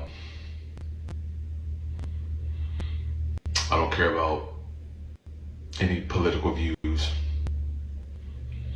I don't care about worldly divisive opinion. I don't care about any kind of worldly divisive thought process, worldly divisive lifestyle practices. Here's how I went from burnout to booked as a full-time photographer with the help of my bestie, Honeybook. When I first started my business, it used to take me a minimum of... I care about the heart posture of my brothers and sisters. And what you saw today was petrifying, to say the least. And this was not a political thing. This was a prophetic thing. All of this is prophetic. The feeling that you feel right now is not only grief, but it is the shift in the spirit of peace leaving the earth. And I need you to understand, this is a spiritual realm thing. This is what you're witnessing right now, the feeling that you're feeling right now, that shift in tone, that shift in feel, is what a lot of people have been feeling for a very long time, and it is coming to a head whether you like it or not, and it's only going to get worse. And I'm so sorry to give you the news, but it will, and it's not to scare you. I hope this nigga know that it's gonna get worse for him and his species and the mammy. I don't think that it's only gonna get worse for you and the mammies that love you. Okay, make sure you make that clear. But it's the truth, and it's terrifying, and it's very sad to say the least. I want to invite you to guard your heart more than ever. You're going to see people celebrating the death of a man today.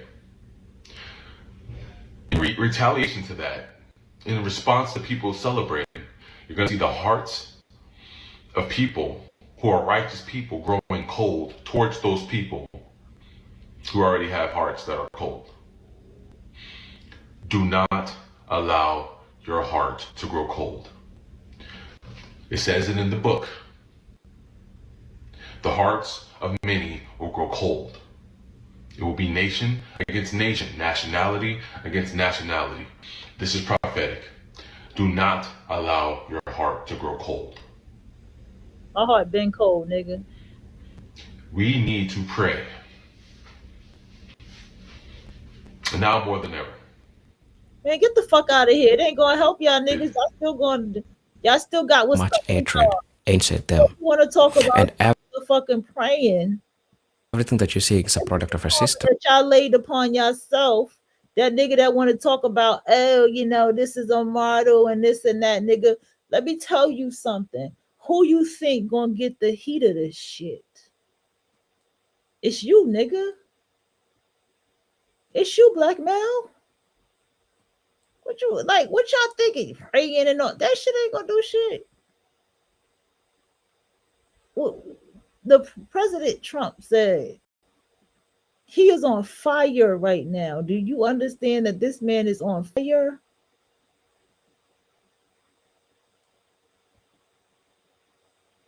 Okay.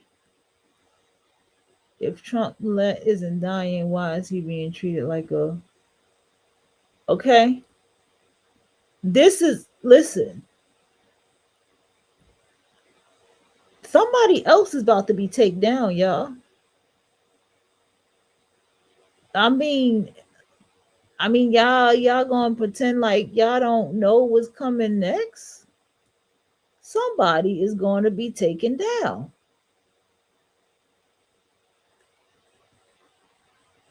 It's only the beginning. Let me see what's going on here.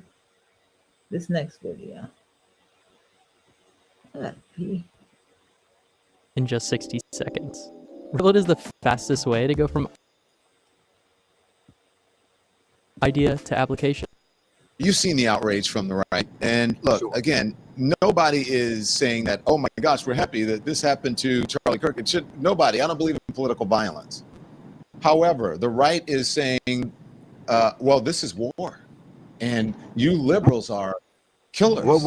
What was it when the one congresswoman was murdered along with her husband in Minnesota? And Mind you, this nigga's daughter got molested by his friend and he did nothing about it. I need you to know who's talking. Not Don Lemon. Don Lemon has a white husband. I like Don. Don't come for Don. Don't come for Don. Don Lemon has a white husband. I'm talking about this one with the shades on, driving in his truck. another congressman. See, because here's the thing. Now, bantering the word assassination around, Charlie Kirk was not a political figure. I mean, he might have been influential to political figures. He wasn't a political figure. He wasn't assassinated. He was shot. He was shot. And that's unfortunate. Unfortunately, that happens to far too many people. But those other two congressmen, they were political figures, and they were shot because of their political beliefs. And it's always like we can only have empathy for people if we relate to them, if we spark to them, if we have a tribal connection to them. It is a shame. And the thing that makes me the angriest about this is I always swore that I would never see my humanity to anybody or any other situation, but that's getting more and more difficult to do because I certainly don't believe a young man, 31 years old, should have lost his life. But Charlie Kirk was a horrible human being. He said horribly incendiary things. As a matter of fact, he died.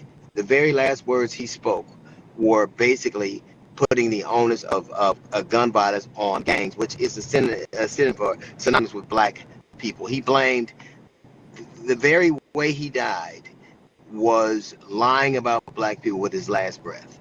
And I just think the best thing I can say is that I hope he believed what he was saying. I hope he believed that lives being lost were worth it so the Second Amendment can persevere. I hope he believed that there should be a lack of empathy. He was parsing between sympathy. Sympathy means we have a similarity. Empathy means I have nothing to do with you, but I can still feel your pain as a human being. And I hope he believed all the rhetoric he espoused, because if not, that was certainly an empty, vacant way to live, and certainly a horrible way to die. Speaking of, here is Charlie Kirk on empathy. Instead, it is to say you're actually not in pain. So let's just very short clip. Bill Clinton in the 1990s, it was all about empathy and sympathy. I can't stand the word empathy. Actually, I think empathy is a made-up New Age term that does a lot of damage, but it is very effective when it comes to politics. Sympathy, I prefer more than empathy. That's a separate topic for a different time. Here's cut 64. Okay, so you said sympathy and empathy are different. It would be great if one could have both, and that means it sounds to me like he's saying if I can't relate to you in any way, if you're not of my tribe, then I can understand what it's like for you. Yeah, therefore I have no empathy, no feelings about good feelings. Exactly. Like even whenever, this is just my assessment of, when I hear a white guy tell me how much he loves Christ, I wonder who he hates more. Because it wasn't a mess of love and togetherness. It was separateness. It's superiority versus inferiority. And it amazes me how when Jesus was sitting with Lazarus, when Lazarus was asleep, and he was sitting with I forgot her name. He was with her, crying with her, even though he knew that he would wake him up 5 minutes from now. Like he knew, but that's empathy. The very tenet, the very core of Christianity is empathy. Loving your neighbor, not yourself, not people in your tribe. And they bastardize almost every aspect of this, of they've taken terms and twisted them to mean something that they don't. He was a white nationalist who said horribly incendiary things about virtually everybody. If you didn't have his worldview, if you didn't see the world like he did, you were on the other side of it. I think that you shouldn't die for that. But unfortunately, that has always been the history of this country. So I don't think I don't have a hard time holding these two ideas in my head at one time. I think he was a vile human being, and I think you shouldn't die. But imagine if it was the standard, or that was the predicate for killing somebody, I think anybody would be alive. But I think he shouldn't have died. But lionizing him, you're lowering the flag. Even if Charlie Kirk had been alive when that school shooting that happened at the same time, he would have thought that those lives were worth it. He thought, and very clearly, he thought that the gun laws were too tough. He thought they should have been relaxed. So he died the very way, protecting the very thing that would take his life. And I don't believe in karma.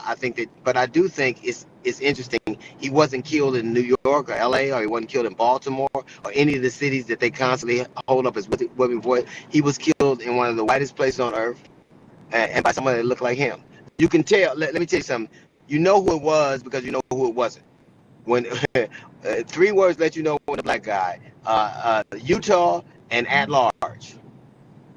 So I think it is a shame that such a young man was capable of such acrimony and vile speak. That's the saddest part to me. Again, right now we don't know who the suspect is. You heard me read the update, I believe, DL, at the beginning of the show when we started, that there's still a suspect on the loose. There's been all this misinformation. There was something about there's a transgender connection. None of that has been confirmed right now. Of course, because they arrested. You know how hard it is to find a white guy in Utah? That's got to be I think, and plus, look at who's looking for him. Between Pam Bondi and Cash Patel, they shouldn't be head of security at a junior college. But these are what we have as the head of law enforcement in this country, and it wasn't that because of their acumen. It was because of their loyalty, their fealty. And now, when you need professionalism, you need people with expertise. You don't have it.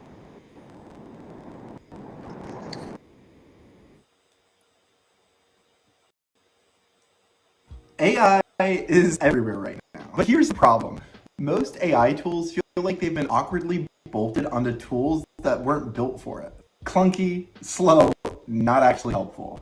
Superhuman is different. It's an email platform designed with AI from the ground up, making your inbox faster, smarter, and it's actually helpful. Here's how AI can make a difference in your inbox. Starting an email can be the hardest part. With Superhuman, just bring up the AI assistant and have it take a stab at the initial draft. Need to tweak it? Have it rewrite it in your voice, scan it for grammar errors, or make it more concise, all without ever having to leave your inbox. When it comes to search, there's going to be no more digging through endless emails. With AI, just ask a basic question. Say something like, help me find a PDF I think I sent to Jeremy, and Superhuman will help you find it instantly. It's also perfect for scheduling. Superhuman AI will suggest meeting times based on your conversations, and it syncs with it creates the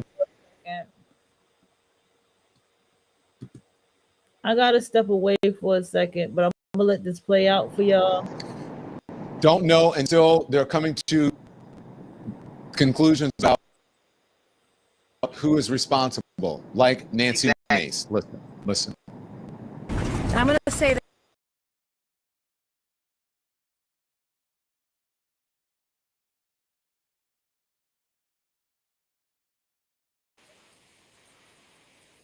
Hold on, y'all, my microphone.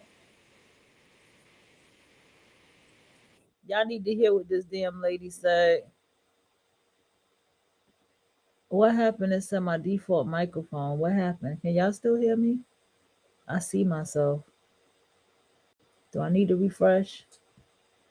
Yeah, that's D.O. Hughley. I know who that is. I know who he is.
Yes.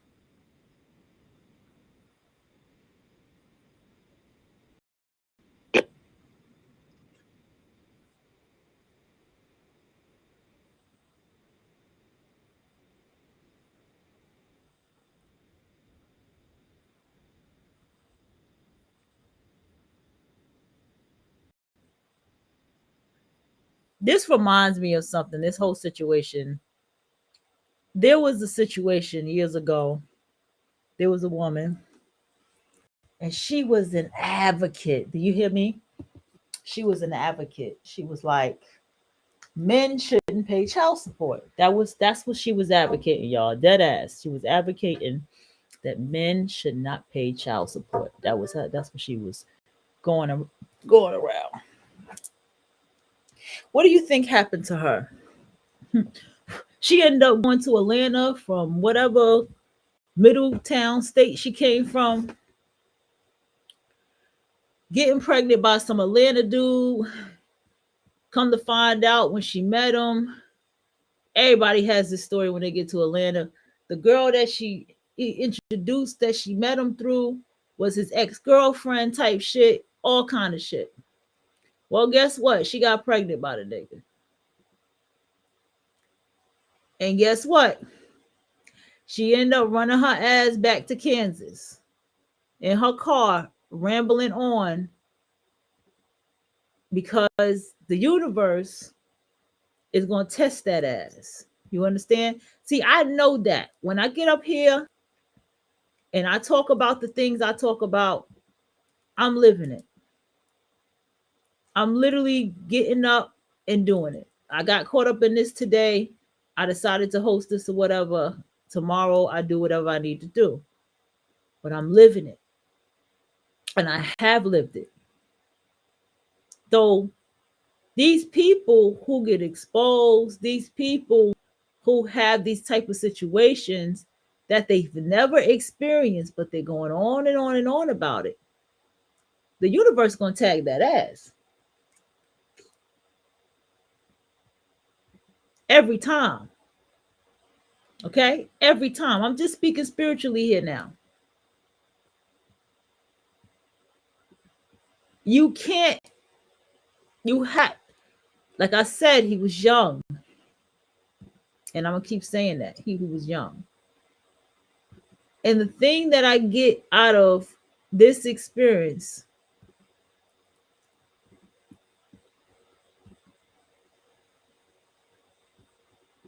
is that, unfortunately, he got it this way. Okay. Unfortunately, he's not here no more. He's gone. Okay.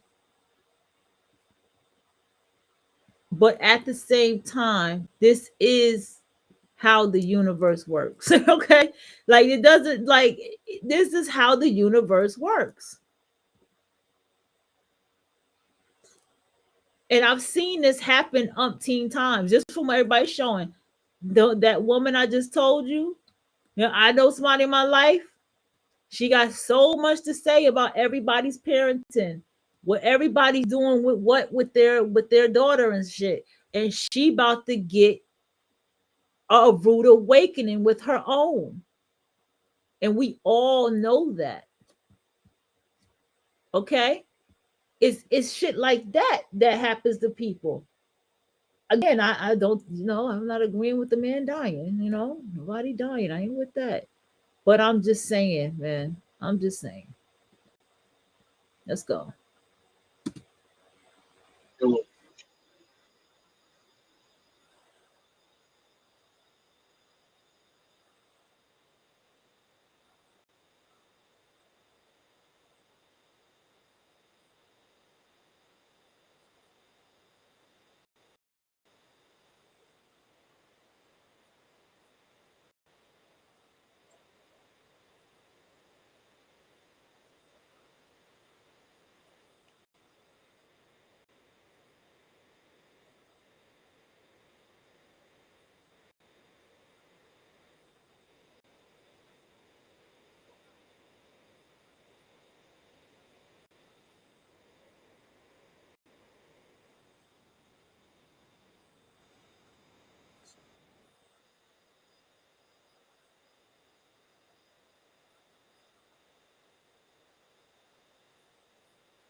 Oh,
I played it back.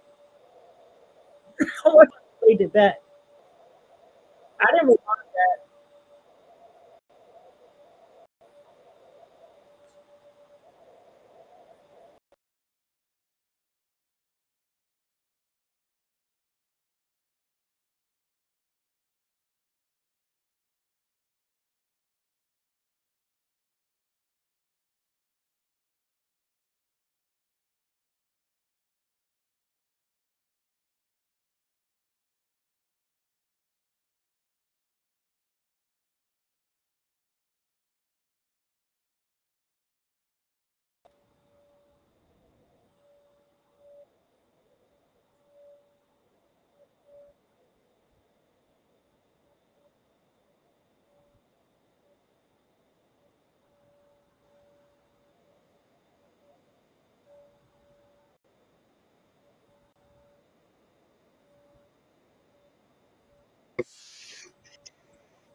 Very all of me. Gotta go.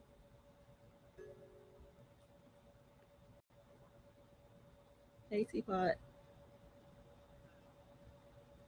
How was your day?